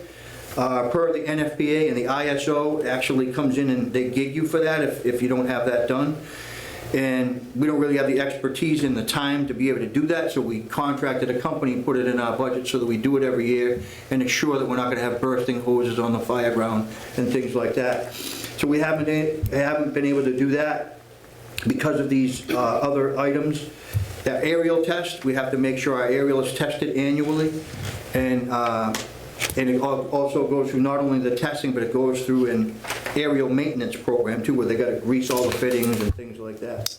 And then we have ground ladder testing. All our ground ladders are tested on a load. They're supposed to pass a certain weight and be able to meet that. They're supposed to be able to bend and flex a certain way. And they check also little tags to see if they've been exposed to heat. The tag will light up and they gotta probably replace that ladder or do some additional work to it. So those are some of the things that we do as far as that. We also have our DOT inspections, making sure our apparatus are safe to be on the road. We have a boiler compressor inspection, fire extinguishers in the station are all have to be annually tested. Also, our gray water has to be pumped a couple times. We have a 3,000-gallon tank, and we also have a sewer tank that we need to have pumped twice at the fire station as well. So those are all why we increased those on the other services. And we jump down to 54900. That is food services. We had some long-duration incidents. We have station coverage when we have storms. We have to feed the guys, make sure that they're well fed and nourished. We've had situations, tractor trailer turnover a couple last year where we were there all night. So we bought the guys breakfast in the morning. So we need to beef that up a little bit. Uniforms are contractual, 55811. These are contractual obligations. Firefighters can get a Class A. There's two that can have the ability to get a Class A uniform each year, so that when we go to funerals and things like that, we're representing the department. We don't look ragtag. We look like professionals that we try to be. And also our call firefighters we try to schedule them to have uniforms as well, shirts and pants and whatnot. Chief fire officers, myself and Chief Manning, in our contract is a stipend of $1,750, and then there's an admin fee of $250. Our administrative assistant wears a uniform, Oh, that's so right. she looks professional, because the public is in and out Right. with her, so we give her a small allotment Right. for that as well. Okay, so that's that, and then 57100 is in-state travel. We changed in the collective bargaining agreement that our firefighters go to the academy at the fire academy for 11 weeks. If they haven't had that training, they need to go there, and that's mileage. We don't have a vehicle to send them in, so we pay mileage. In discussing that, we don't have a vehicle to tow our UTV, tow our boats and things like that. We're doing it with a brush truck. So we obviously don't want that going out of town too far, but if we have a rescue and, let's say, a drowning or a water rescue in Webster, we take it with the brush truck. So we don't really have another. If we had another vehicle, we would send them to the academy back and forth to save the mileage. So that's sort of a shortfall as far as vehicles go. Let's see, 57150 is education and training. Mileage associated with travel and costs going to training courses. They get mileage for that at the fire academy. Replacement equipment, an increase of 1,500 is 16,500, basically due to increased inflation. tires on trucks, things like that. Also, our turnout gear, they went up in January, $700 per set. So we were paying $3,000 per set now. We're closer to $3,700. Now, we've tried to keep those costs limited, but if things get damaged or we need to replace them, we need to have money to do that. But the last 2 years, we've got a lot of grants. We've got grants through the Department of Fire Services so now we have a set of turnout gear. I think we'll have 2 sets of turnout gear for every firefighter, so that if we go to a fire, like they were at Webster all night the other night, they come back, they wash it, and we wash all the carcinogen out so that, they're not gonna get cancer, so that's where we're at as far as those. The total proposed for fire expenses was $163,588, increase of 18.6 over FY22. Again, trying to build in so that we're not coming back for reserve fund transfers, and trying to make sure that we are keeping our equipment up and running so that it's not failing us on the fire ground. Last thing we want, imagine how you would feel if we started suppressing a fire at your home and all of a sudden the pump quit. Not a good feeling, and it wouldn't be a good feeling for us either. So we're trying to take away any risk of things failing in the middle of a serious incident. So putting that together, the budget for the fire, proposed budget is $700,913. So do we have any questions about the fire stuff? Yeah, any comments or questions, anybody? Where's the academy? It's in Stowe. It's in Stowe, Mass. About 45. It's about 45, 50 minutes from here. It's a beautiful facility, it really is. Nothing on the fire side? So Ken, go ahead, Phil. Go ahead, if you were gonna go. Well, You're the chief. I just got my SharePoint up He here. is too. Okay. He's the chief, he's the chair. They're both chiefs. The set- Yeah, true. This is a little different number than what you have, so.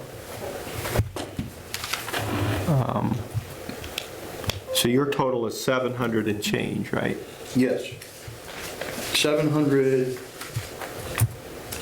1913. Okay, 913, I'm sorry, 1913. okay. Yeah, this is a little bit different, but maybe it just needs to be updated. Well, go ahead. Are you in the working one? Is that what it is? Or the as submission draft?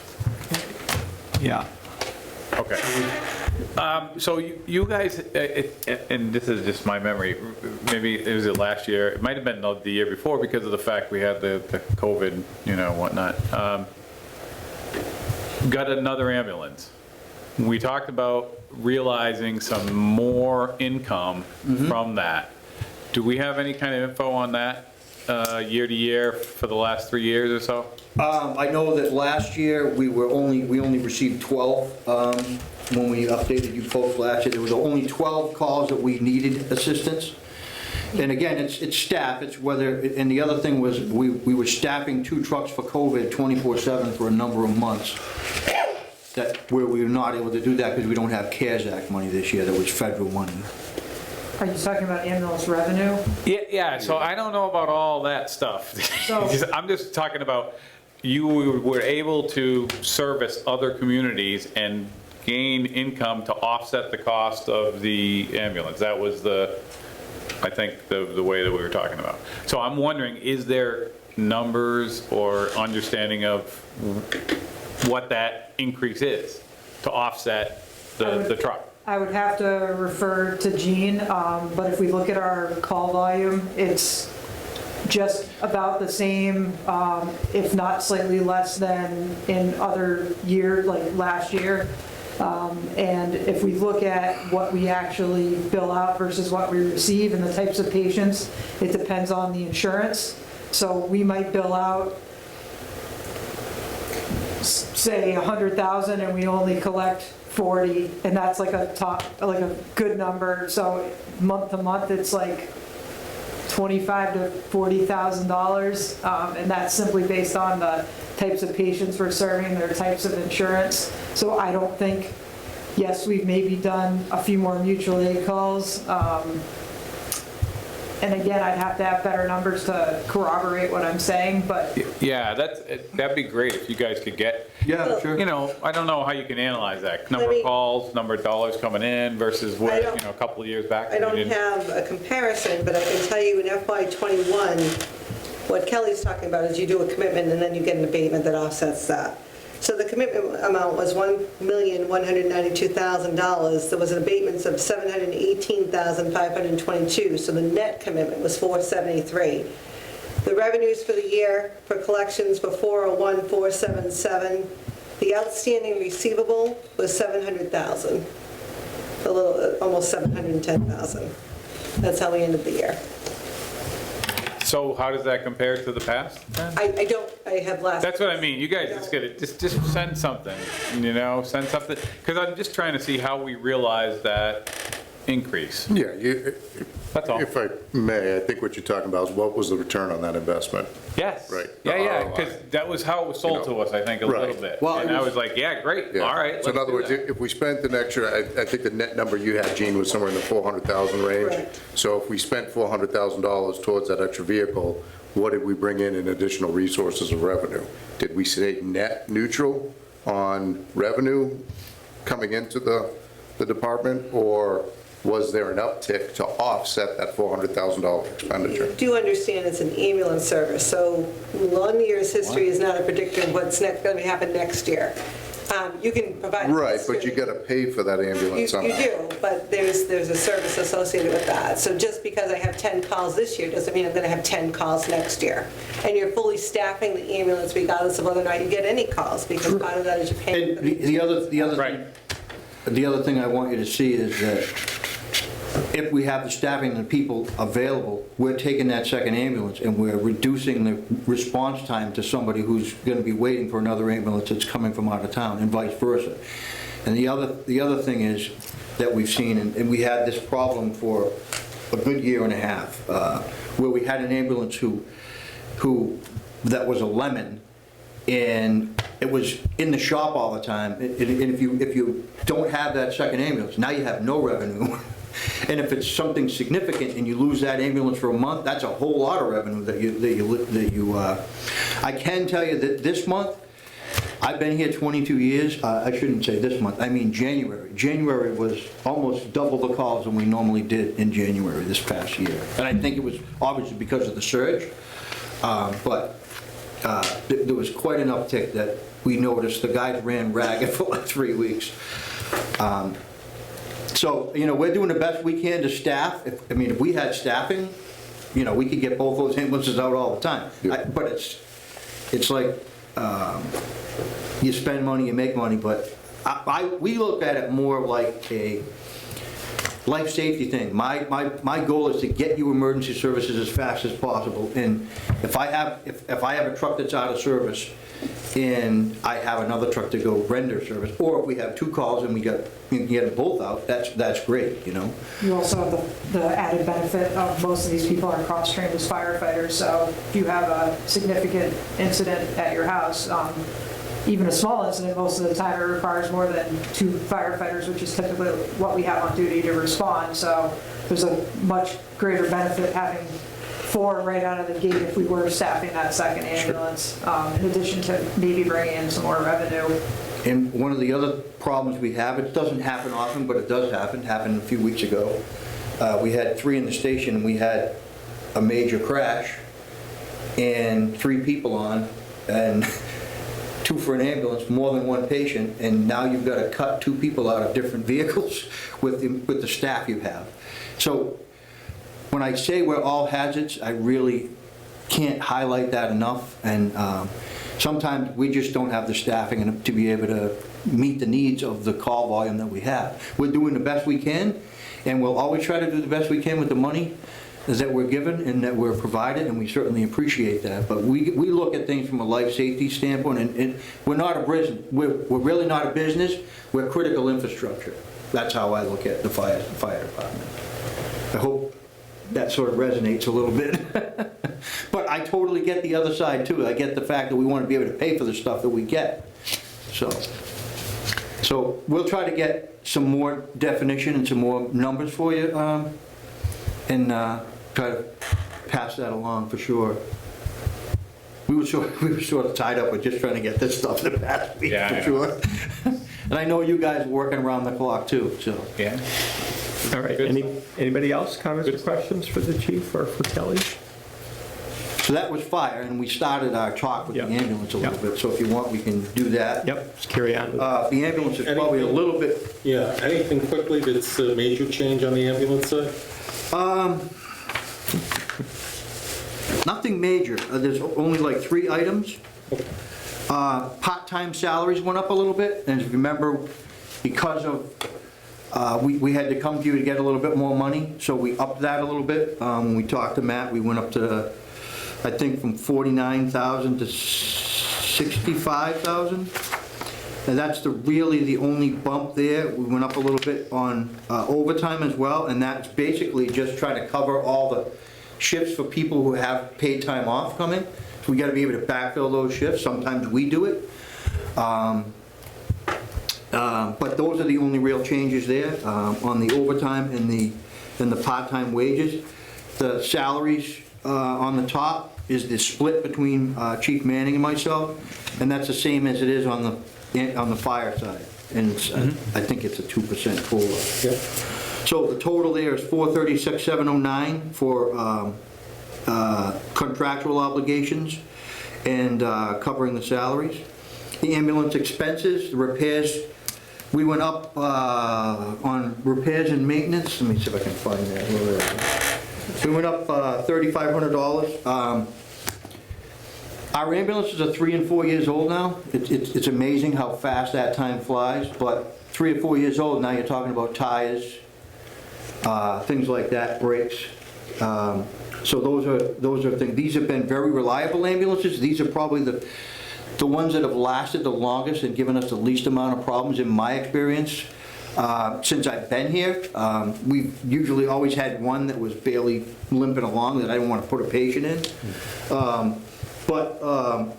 So we went up $3,500 for brakes and tires to be able to schedule for that. Employee training seminars, we went up $2,900. During COVID, we had OEMS shut down any in-house training. They did not allow in-person training. So we went with a company that's $4,800 a year, and they do all our in-person training on the computer. We won't be able to do it all on the computer this year because they've changed the regulations now that COVID is not here right now, but it could go back. But we learned that it was very successful because guys could train while they're on duty and we're not paying them to come in off duty.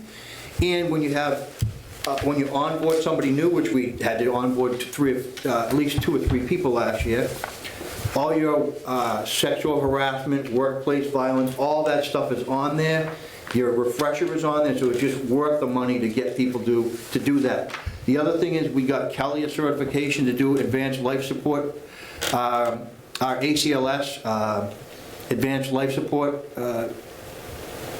Basically, I'm a AHA instructor, and those are certifications that the EMTs are required to carry in addition to their EMT card on the ambulance. It's advanced life support for cardiac issues, and it's also PALS is for pediatric advanced life support. So it's and CPR. So we do a lot of that. We do most of that in-house, and we even do the police as far as CPR and first responder training. Yeah, so that just builds in the cost of the cards. Yep. $100. And then, let's see, the last one was, we talked about One-Stop Hub, we talked about that.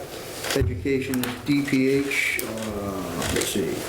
Internet split, we talked about that. It was the fiber upgrade, and we split that with the other side. Building equipment, we budgeted $2,500 to have some building equipment done on the fire side too. We've got our electrical cords that are spooled up above the ambulance where we have to plug them in so that we have everything charging all at once. Those are starting to fray, so we want to get those replaced. The ones that plug the into the ambulance. The cord reels, that's what I was trying to say. Also, upgrades on the uniform allowance. It's the same thing on the fire side. It's just the members that are on the EMS side. Remember I said we have some on EMS and some on fire. And it's very difficult, as much as we plan ahead, one IOD, one person out sick throws a wrench into our whole works. If we have to bring somebody in that's on the fire side, and that's the only paramedic that can fill that shift, now it's hitting that side extra hard when they, you know, on the ambulance side versus, because you can't take them out of the fire side. So it's a headache, is what it is, a huge headache. And then 57100, in-state travel, mileage again for the academy, for the salaried people that are on the ambulance side. And then that's it. Total proposed ambulance, 121, 128. And total is, with the expenses and salaries, 557, 837, which boils out to about 11%. But I think you'll see a bang for your buck there when we don't have to come back for other stuff, so. Any other questions on the ambulance side? Any comments or questions, anybody? Trying to think of everything and make it. Yeah, well, thank you so much. That was a lot to plow through. Yep, absolutely. Thank That's you. it. Thank you very much. Thank you, everybody. Appreciate it. Have a good evening. Nice to see all of you. Take care. Matt, you have an update for us on anything of note? You want to approach the table? Gene, do we have any reserve fund? You do not. Okay.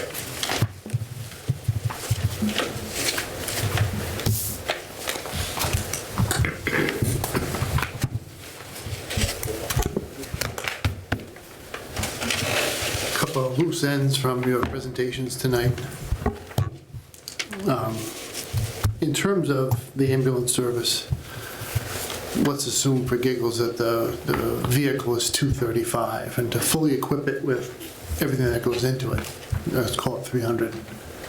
If they're bringing in 40,000 a month in revenue, they're bringing about 480 a year. So we could almost buy 2 new vehicles and then fully equip them within halfway into the next year. So over their useful life, they'll return 4 to 1, 5 to 1 on the investment. That's all I was looking for. Yeah. Just to make sure what happened before. So compared to what private we did sector before. standards, that would be considered a very I'm rapid. all for that. Let's see some real numbers. And to the chief's point, his department isn't about the. Totally. It was a Cut the win-win. response time from 12 minutes to 6. It was totally a win-win situation when we talked about it. We said, now we have more service for the town, and we can defray the cost. That's why everybody was like, wow, do it. I just wanted to make sure it was realized. That's COVID's been funny. It's had this odd impact on the way people utilize their healthcare. So when the hospitals are full of really sick people who are there because of COVID, a lot of times if you don't have COVID, you're not really anxious to go into the ER. Is anybody going to see you? So you're filtering out some of your own behavior and seeking voluntary care, or not going to the ER, going to urgent care instead, et cetera, et cetera. So during COVID, you kind of saw calls actually flatten out. Yeah. So it's an anomaly. the utilization thing is a really funny conversation, but there is a logic to it. Was it fiscal 21 or 20 that we got the ambulance, the other one? 18 and 19. 18 and 19. Oh, 18 and 19? All right. Oh, okay. All right. Yeah, so it's been a couple of years prior to COVID, if you will, right? So we still have some record of a normal year or something. Sure. Yeah. Yeah, no, I think it's been flat. So I get it. people think, Stuff well, happens. everybody's People- getting sick, so revenue must be up on the uptick, but not necessarily so. I Because we're totally not get it. going to all the places we were going to and falling down, hurting ourselves. What you said about over the lifetime of the thing, they'll pay it back good, and I get that, and I'm just curious to see where it was, when we got it, that's all. The second item, Mr. Chair, if I may, turn the committee's attention to page 25 of the school department's presentation. I think this is a very important fact. 25 of 25? that- 25 of 25.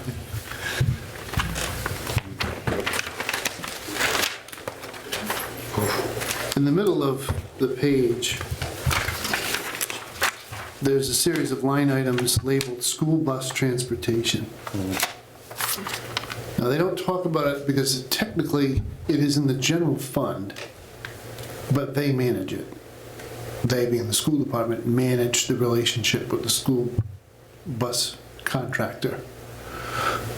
But if there's, correct me if I'm wrong, Gene, if there's a turn back here, it comes back to the town. Correct. So you look at the fiscal '21 actual, I'm just going to round up, 1.262 million. Yep. And last year was 1.542 million. Look at this year's number. 1.992. That's crazy. So that is my challenge. That is our challenge in trying to balance this budget, is this one single line item.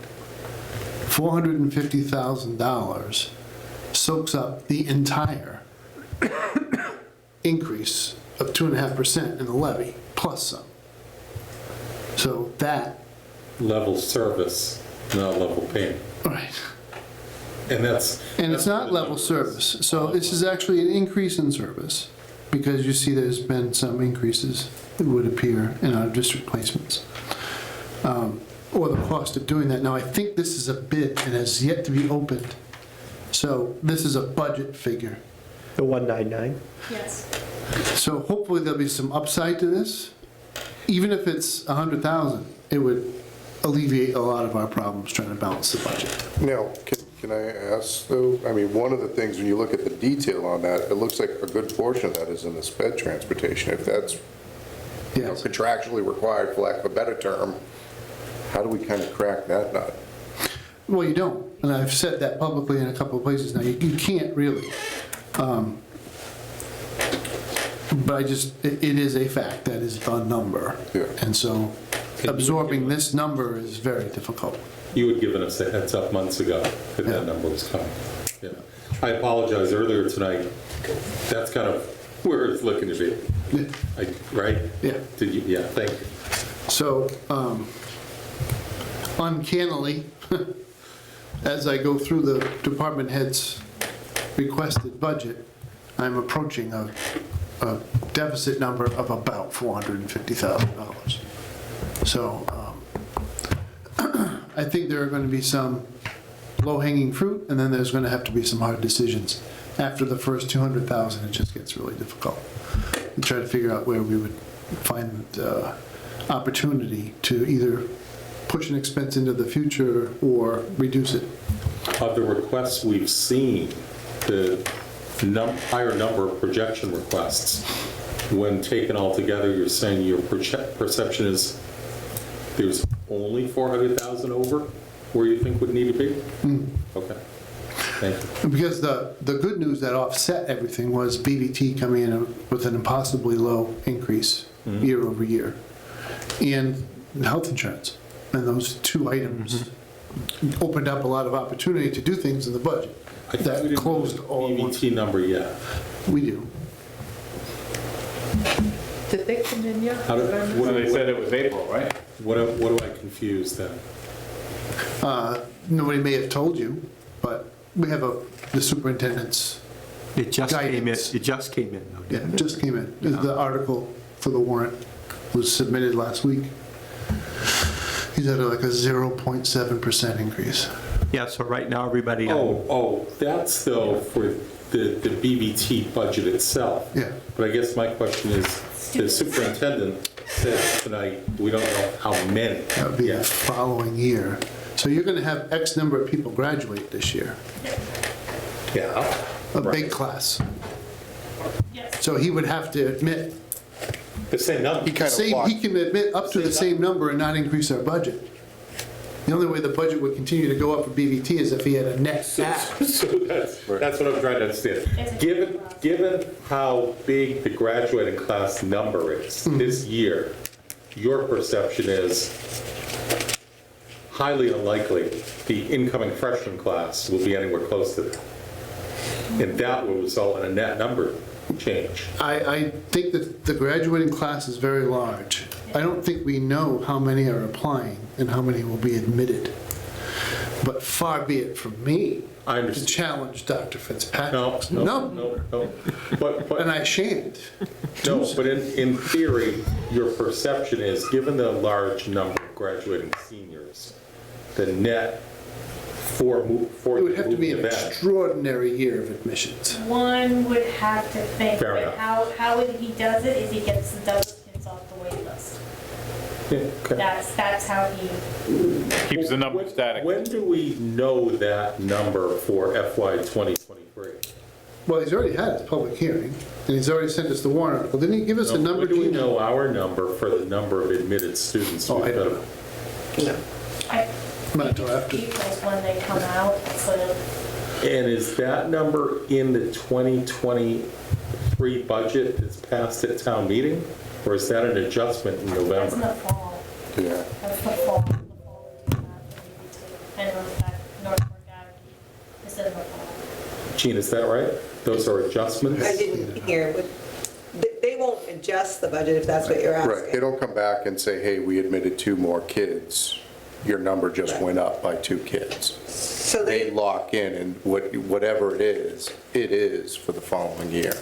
No, but in other words, when we pass a budget at town meeting in May, what number do we use for the number of BVT kids? it's not, they don't tie it to a student count. They just give us the appropriation line. Oh. I'm going to have to think about that. So I don't That think they doesn't have, follow my perception. It's a black box. Again, I'm trying to figure it out. it's big based class on the is supposed to previous. decrease. Yeah. Yeah. He Right. may not decrease it. That's what Matt's alluding to. He may not decrease. We know we have a big class.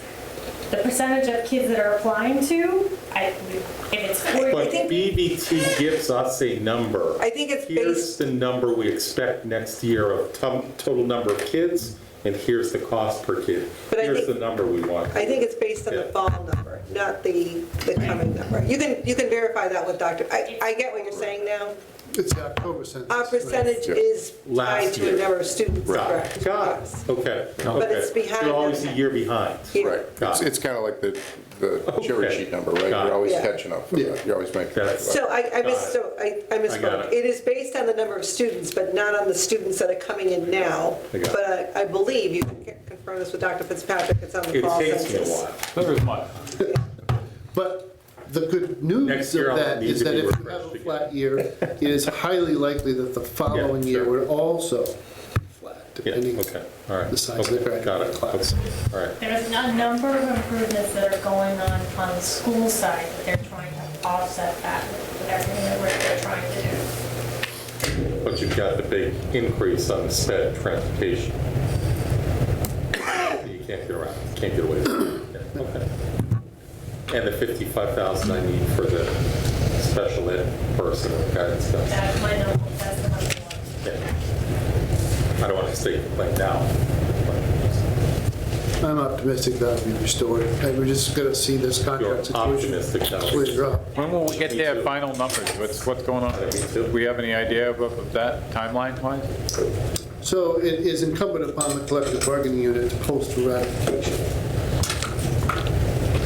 Say that part again?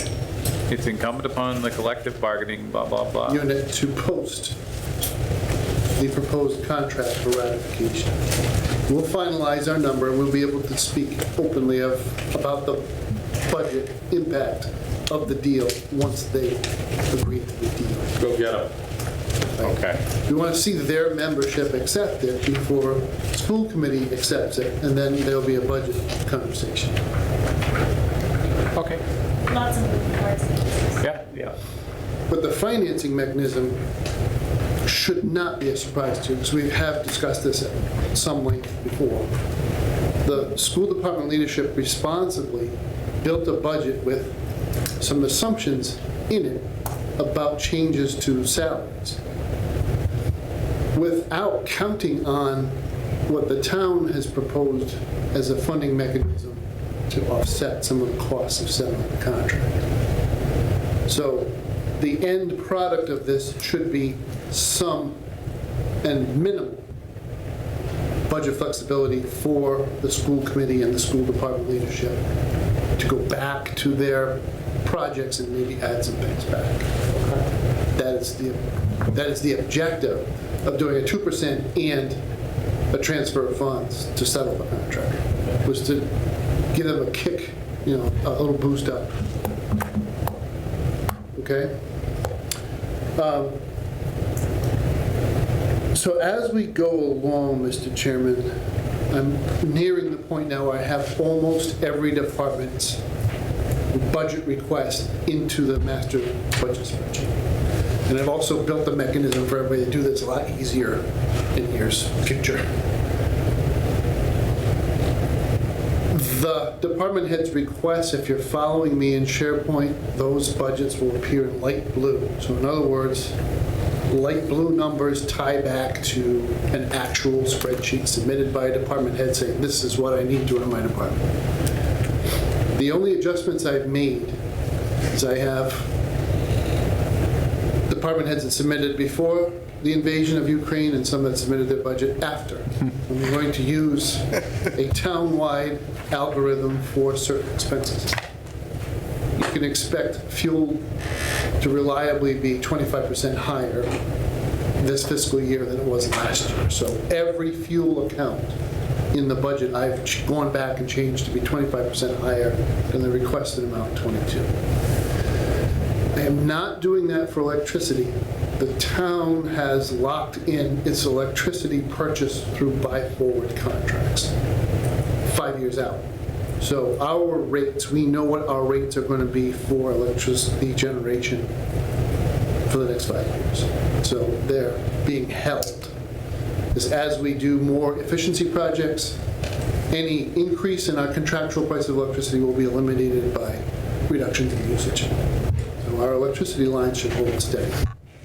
So you're saying blue equals good? Blue doesn't equal good. It means the department head has already submitted a budget to you, and I've captured it in the master spreadsheet. Proposed file. That's what I mean. By good, I meant proposed final. It's something that you've gone over and you've talked to the department heads and everything, kind of And I played moving in the right nice. direction. Yeah, and you did a little moving I'm not pushing around. back on their numbers yet, but Our job would be to find the $400,000. as we sit here tonight, I think the red number is 354 and 380, I think. 380, Okay. No, 340. 340. Yeah. It'll be close to 400 because I've got one group of people that I have not addressed in terms of their compensation trajectory with the town. That's our town hall employees and people who are on the compensation table presented every year at town. And I don't want to let it slip past this year because that's probably also the group that took the brunt of hours reductions, no COLAs, no steps for several years in the early 2010s when the budget was really grim. So I cannot let them continue to languish. I also know that, just speaking to one of my peers in a neighboring community today, that they're going to do a significant salary adjustment in that town.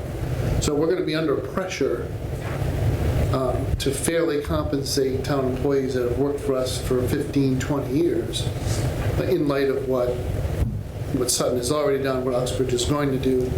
So I think that this journey is going to take 2 years, right? So we'll come up with a better compensation table. If it's too much of a rush to get it at this May town meeting, what I might do is adjust people's salary through the COLA mechanism to get them part of the way to where I think I'm going to take them in the second year. Because I think it might be too much for the town to absorb all in 1 year if we have particularly this transportation item and some of the other things that we're trying to do. But as the administrator, that's my number one priority. It's taken me the longest time to get to it because, most people hire out for a compensation study. I just couldn't see the point of doing that.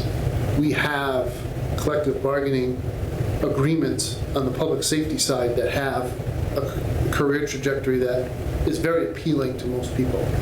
So when I interviewed all the town employees and said, what do you think of a system where instead of getting a step every year for the first 10 years, you got a step every 5 years, but it was a pretty significant milestone and you had opportunities to get COLA in between your steps. And the end point's a lot higher than the end point is today. It just might take you a little bit longer to get to where you would at step 10 today. So it spreads things out, it makes things from year to year perhaps a little bit more stable, but also it rewards people, because right now, at step 10, after 10 years of working for the town, you don't get another raise unless you get a COLA. And we traditionally have very low COLAs. So that's kind of where we're stuck with a lot of our personnel. So that's going to take some doing, and I think that's going to cost, that's going to take the 340 number up to close to 400,000. I think that's the last big kicker that's going to push that. In terms of potential offsets, I have not yet offset revenues, as we discussed with the building commissioner. Some of what he needs to do, he might want to do through a special article. We'll talk to Gene about the mechanism of that. But some of it might also just be absorbing some of what he's going to bring in through that department for his own department. So if I'm going to do raises or other things in that department,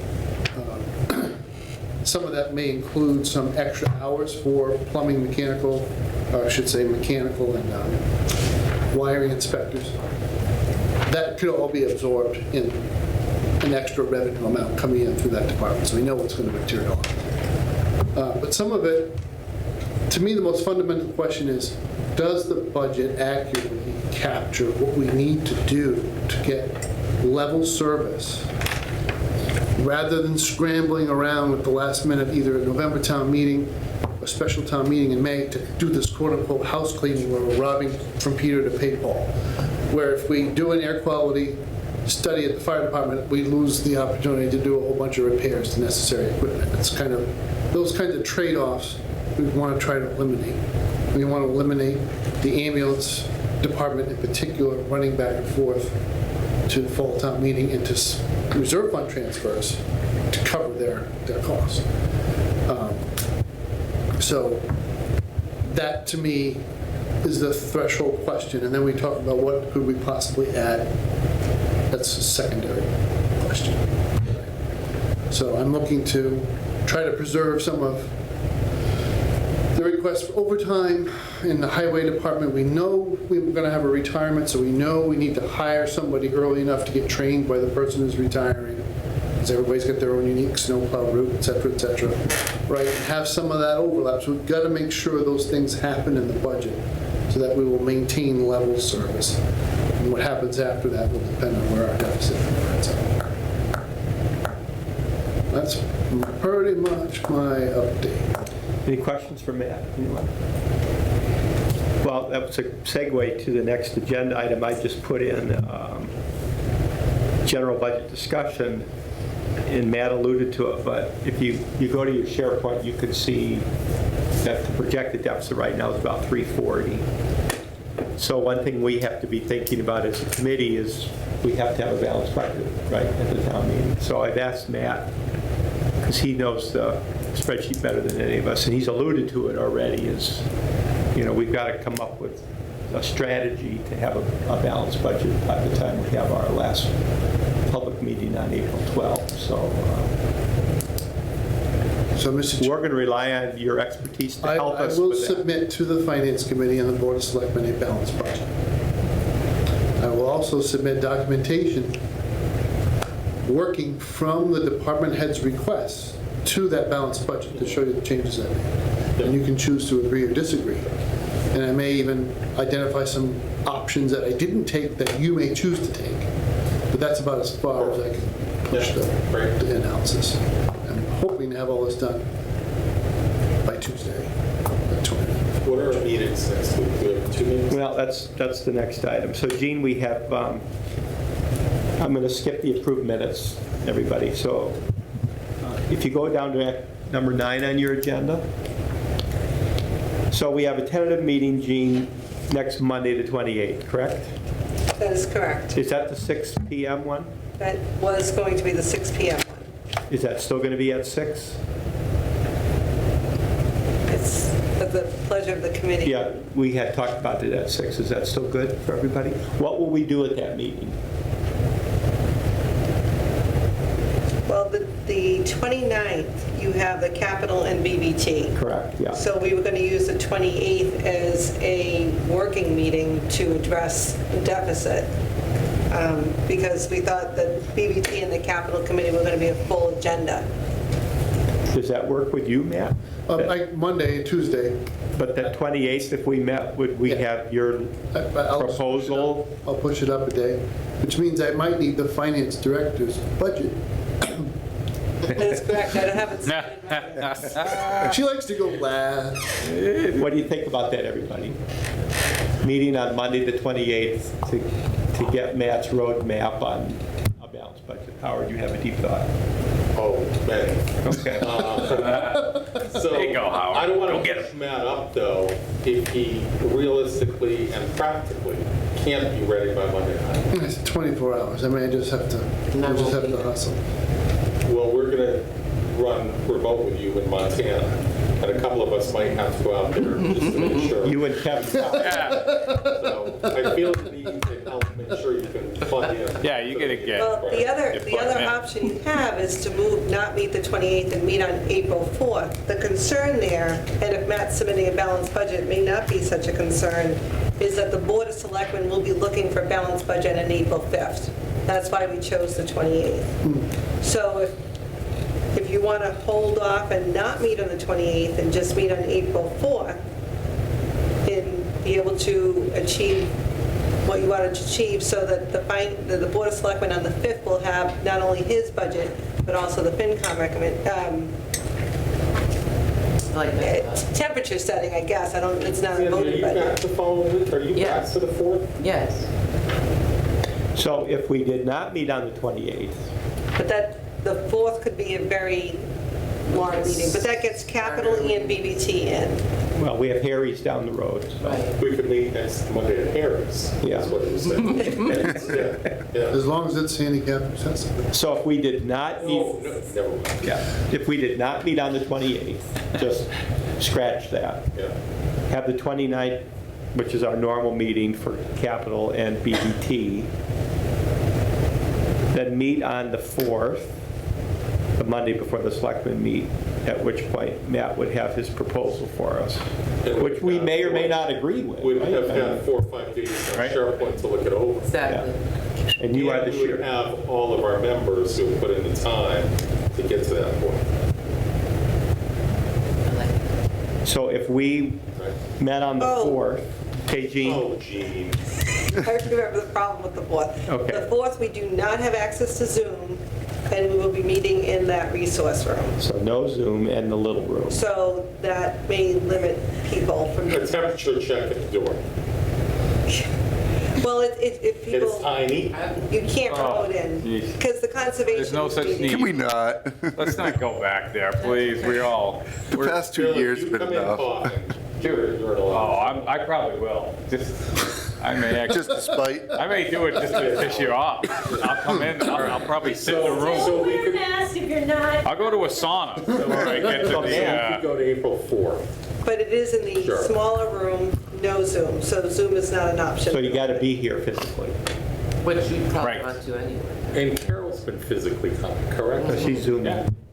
She's Zoomed the whole time. But she's been off and on. She was here a couple weeks She ago, was, right? yeah. She's been in and out. Right. yeah, she was here. Yeah, she's been in, right? Yeah. Right.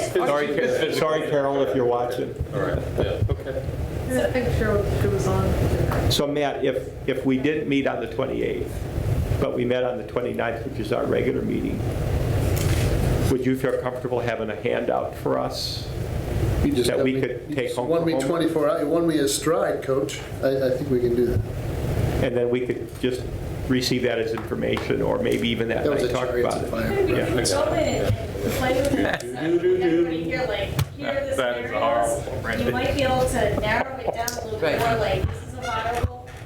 It sounded like Three's Company. When we go into the Not little Chariots of world, Fire. people are maybe claustrophobic a little bit. You just get right to the point, There you like, go. boom, this is. Gene, yes. As Matt said, I have not submitted my budgets yet. I worked with the treasurer collector today. There's very little change in there as far as staffing count. There's no change. I am looking for tuition reimbursement for both the treasurer collector and the assistant treasurer for HR, because the town has no HR here, which is crazy considering the number of employees we have. And there's a lot more involved now, and we have great staff. I want to retain them. I want them to feel empowered to do their job. That's really the only change other than legal do you need me to present? My department has no change, and the assessors is really in flux right now, because we really can't advertise until the compensation schedule. That's not voted to town meeting. So right now, we have an interim company that's filling that role. Do you need me to come say that, or are you okay with? Yeah, this Okay. is Department 135? I'm sorry, I'm 135, treasurer's 145, tax title 158, tax taking 159, and the assessors are 141. So the numbers will be put, I'll submit them to Matt, and I will be able to explain Tax title. Let's do it that way. any increases, instead of calling my whole department. You Are submit okay them with to that? Matt, and they'll be available for us for They'll discussion be in blue. in blue. Maybe I'll get a different color because I didn't present to the board, to the finance committee. Green? Matt, give her a blue, make her earn that Found blue, money, Matt. you'd be looking for green. Okay. All right, so everybody, Yeah. Now, we don't want to break it down. On Wednesday, the 30th instead, or no? I have a commitment that day, so what if let's do this, everybody, okay? So we will not meet on the 28th. Okay. Just scratch that. So that's a neeks. And then Tuesday, the 29th, we'll meet at 7 PM. Capital BVT, we hope. That was a question mark, Dean, on one schedule a long time ago. And then if Matt can have his glide path to a balanced budget ready for us to I can look brief at. you on the 29th. Yeah. Matt, are you working from the SharePoint? Yeah. So the working one that you have that's been, whatever its name is there. Right now, it's being called TA submission, but I will change the title of that to department head submission. Okay, and then, TA submission would be the balanced version, yeah, So you're going to change the name of TA submission to what? department head. And that will be the kind of That'll be where we start. possible. Yeah. okay. Right. And then, You gotta roll double sixes to get out of it. then As long April, as it's not 666, right? then April 4, the Monday, will that be 7 PM again then? Do you want to move that to 6 in case it's a longer meeting? Okay, is that okay with everybody, 6? Sure. But it'll be in physical presence because Zoom will not be available. You're talking about 4-4 now? Yes. What's that, Lynn? Okay, well, we have 1, 2, 3, 4, 5, 6 of us at least. Board of Selectmen. Oh, okay. Okay. Does the later start help that at all? Really. So that's right before the Board of Selectmen meeting, right? We have to get it done on 4-4, 4-5 is Board of Selectmen meeting, I right? mean, Lynn, do you want to try to make it, or are you okay if Yeah, you're doing what we need to I'll do try that? to make it, You okay if we keep 6? yeah. Okay. I'll do it. We still do have an Avaya account, so we could do a remote meeting. Will everybody be here physically then on April 4th? Yes. Because Zoom will not be That gives available. us 6 anyway. Yeah. Lynn, you okay with that? And then April 12, Zoom on my phone. All right, April 12th. April, Zoom on my phone. Well, I might be driving. Oh, well, you don't want to do that. yeah, Yep. you don't want to multitask that way. No, that's not good. So April 12 is our final public meeting where citizens are able to be here, and then the department heads will be here. I'm going to request the department heads attend should you have any questions. Okay. So April 12 will be when we sort of wrap it up, and we'll take a formal vote to recommend to that it goes on the warrant. What would the motion be at that meeting? Or wouldn't it even be a motion? So, no, it'll be the contents of the warrant article, Yeah. which traditionally is the rolled-up budget that people are used to seeing, compensation expenses. Yeah. So the motion would be to approve this warrant article? Whatever the warrant article is. Okay. You'll have a funding source, but it's not only just the budget at that meeting. You'll have the Yeah. 2 town meetings. You'll have the special and the annual to go through all the warrant articles. It's that age-old debate of whether there are 2 budgets proposed at town meeting, or not really 3. Matt can't propose his own. It's either BOS or ours, or... Well, yours will be, It's yours. Yours is Right, the but I mean, motion. But if Yeah, they want to ours is the propose warrant. their own, So we'll go over the warrant on April 12th then? Okay. The full What we create warrant, is the though. warrant. Oh, Yeah. right. What we vote on the 12th is the warrant, right? The So any budget article part of the that warrant? has a financial impact, the FinCom may vote to recommend or decline to recommend. Right, got it. Would take And no will we action. see that on the 12th? Yeah, We'll have that I ready. think You should have a draft prior to the 12th. well before the 12th, yes. That's, you're talking about the whole warrant now? And, because the Board of Selectmen is gonna do the 5th for that. Yeah, so you'll have all We the get it. articles as far as they've gone up. Well, you have to make recommendations, so you'll have them for the 12th. Yeah. Okay, we ready to move on, everybody? So no meeting on the 28th. 29th is our regular schedule. The 4th, Monday, no Zoom, early at 6. We hope Lynn can join us if it works out for her. And then April 12th will be our final public meeting where we'll vote on the warrant. And 7 PM? what's that? That one's at 7? 7. 12. So Matt, thank you for getting that glide path ready for us. Appreciate that. Nice. All right,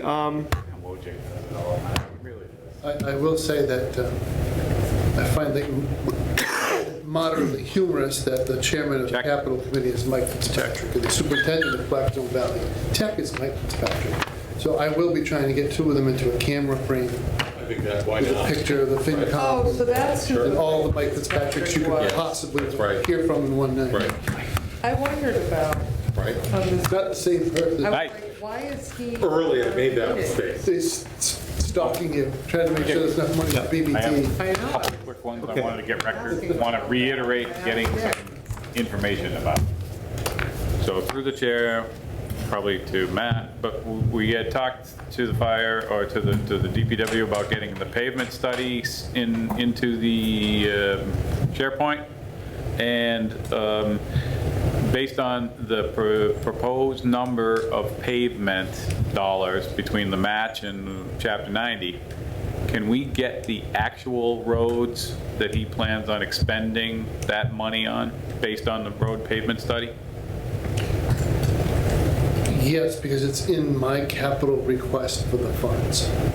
Okay, So we've identified a rather long stretch of South Street and a stretch of Northwest Main. so that's in here in the capital? So if you're in the capital SharePoint and you look for TA requests, I only have two. Yeah. One for a phone system and one for the roads. Okay. and the study itself, It is in the study, so both of those Yeah. stretches of road would be in the top 10, in the 10 worst roads in Douglas. So if you get to the pavement study, it's page 6 or 7, where the roads are rank ordered by their score. Yeah. You'll have one whole neighborhood takes up most of that top 10. That's a little neighborhood up near Duval. That's Okay. Fairfax, Lucy, all But those little roads is he there. gonna cherry pick? South Street's terrible, Northwest Main is terrible. We're recommending roads that have heavy traffic and/or school bus traffic, right? Yeah. That connect us to other communities. So they're evacuation routes, medical evacuation routes, and major, arteries, call them arteries to bigger roads. So the impact to the taxpayer, if you have a road, South Street in particular, traffic count's 2,800. Okay? So that's a lot of cars in a day, 2,800 cars. So when you take that from its rank, a 9 out of 100, Yeah. that's the score it got, a 9 out of 100. Nice. So if you bring that up to 100, a lot of people are going to notice, they're going to feel like it's the appropriate investment. Yeah. And we'll address.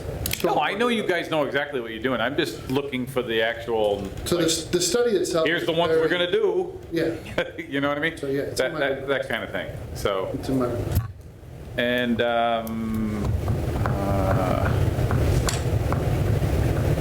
I don't know if there's a way that they can give us an understanding of what they've done with the Chapter 90 funds for the last 5 years. Just because we talked about That's- bridge, what, can we just, is there some kind of record that can be produced on You that? had 3 big bridge projects the past couple of years, maybe easily. And, yeah, North Street Bridge probably took up more than 1 year's worth of. yeah, and North Street Bridge, you had South Street Bridge, you got the Cedar Street Bridge, you had the Hemlock Oh, yeah. Bridge. Yeah, no, just whatever you can dig up Last and 5 years, though? send out. So I've Yeah, been whatever here 5 you, years. So I'm thinking North Street was Sure, almost it's 2 not years worth of somewhere. money, and Cedar Street is about half a year's worth of money. So those two bridges okay. grabbed a lot of the funds. There has been a little bit of paving activity, but that's not a hard question to answer. Yeah, and then the last thing was, again, with the ambulance thing, having him produce like what it is that they've, income-wise. So just so I can kind of follow up on those. That's not to be overly scrutinous, but just to see where it's at. Okay, thank you, Phil. So now, finally, get on. Well, to paraphrase Jackson Brown, I think we're running on empty here. Yeah. So we're going to do the minutes. Wow, this is like a marathon. We're going to do the February 22 minutes another time. Everybody have the February 22 minutes? Okay. Do we have any other topics last minute that we need to Liv, talk do you want about? to make a motion? Okay, Lynn Mazzulli Second. moves that we adjourn. Sandy Kuiper second. Any discussion? Bill, do you want to oppose that? All in favor, say aye. I want to oppose you, Mr. Howard.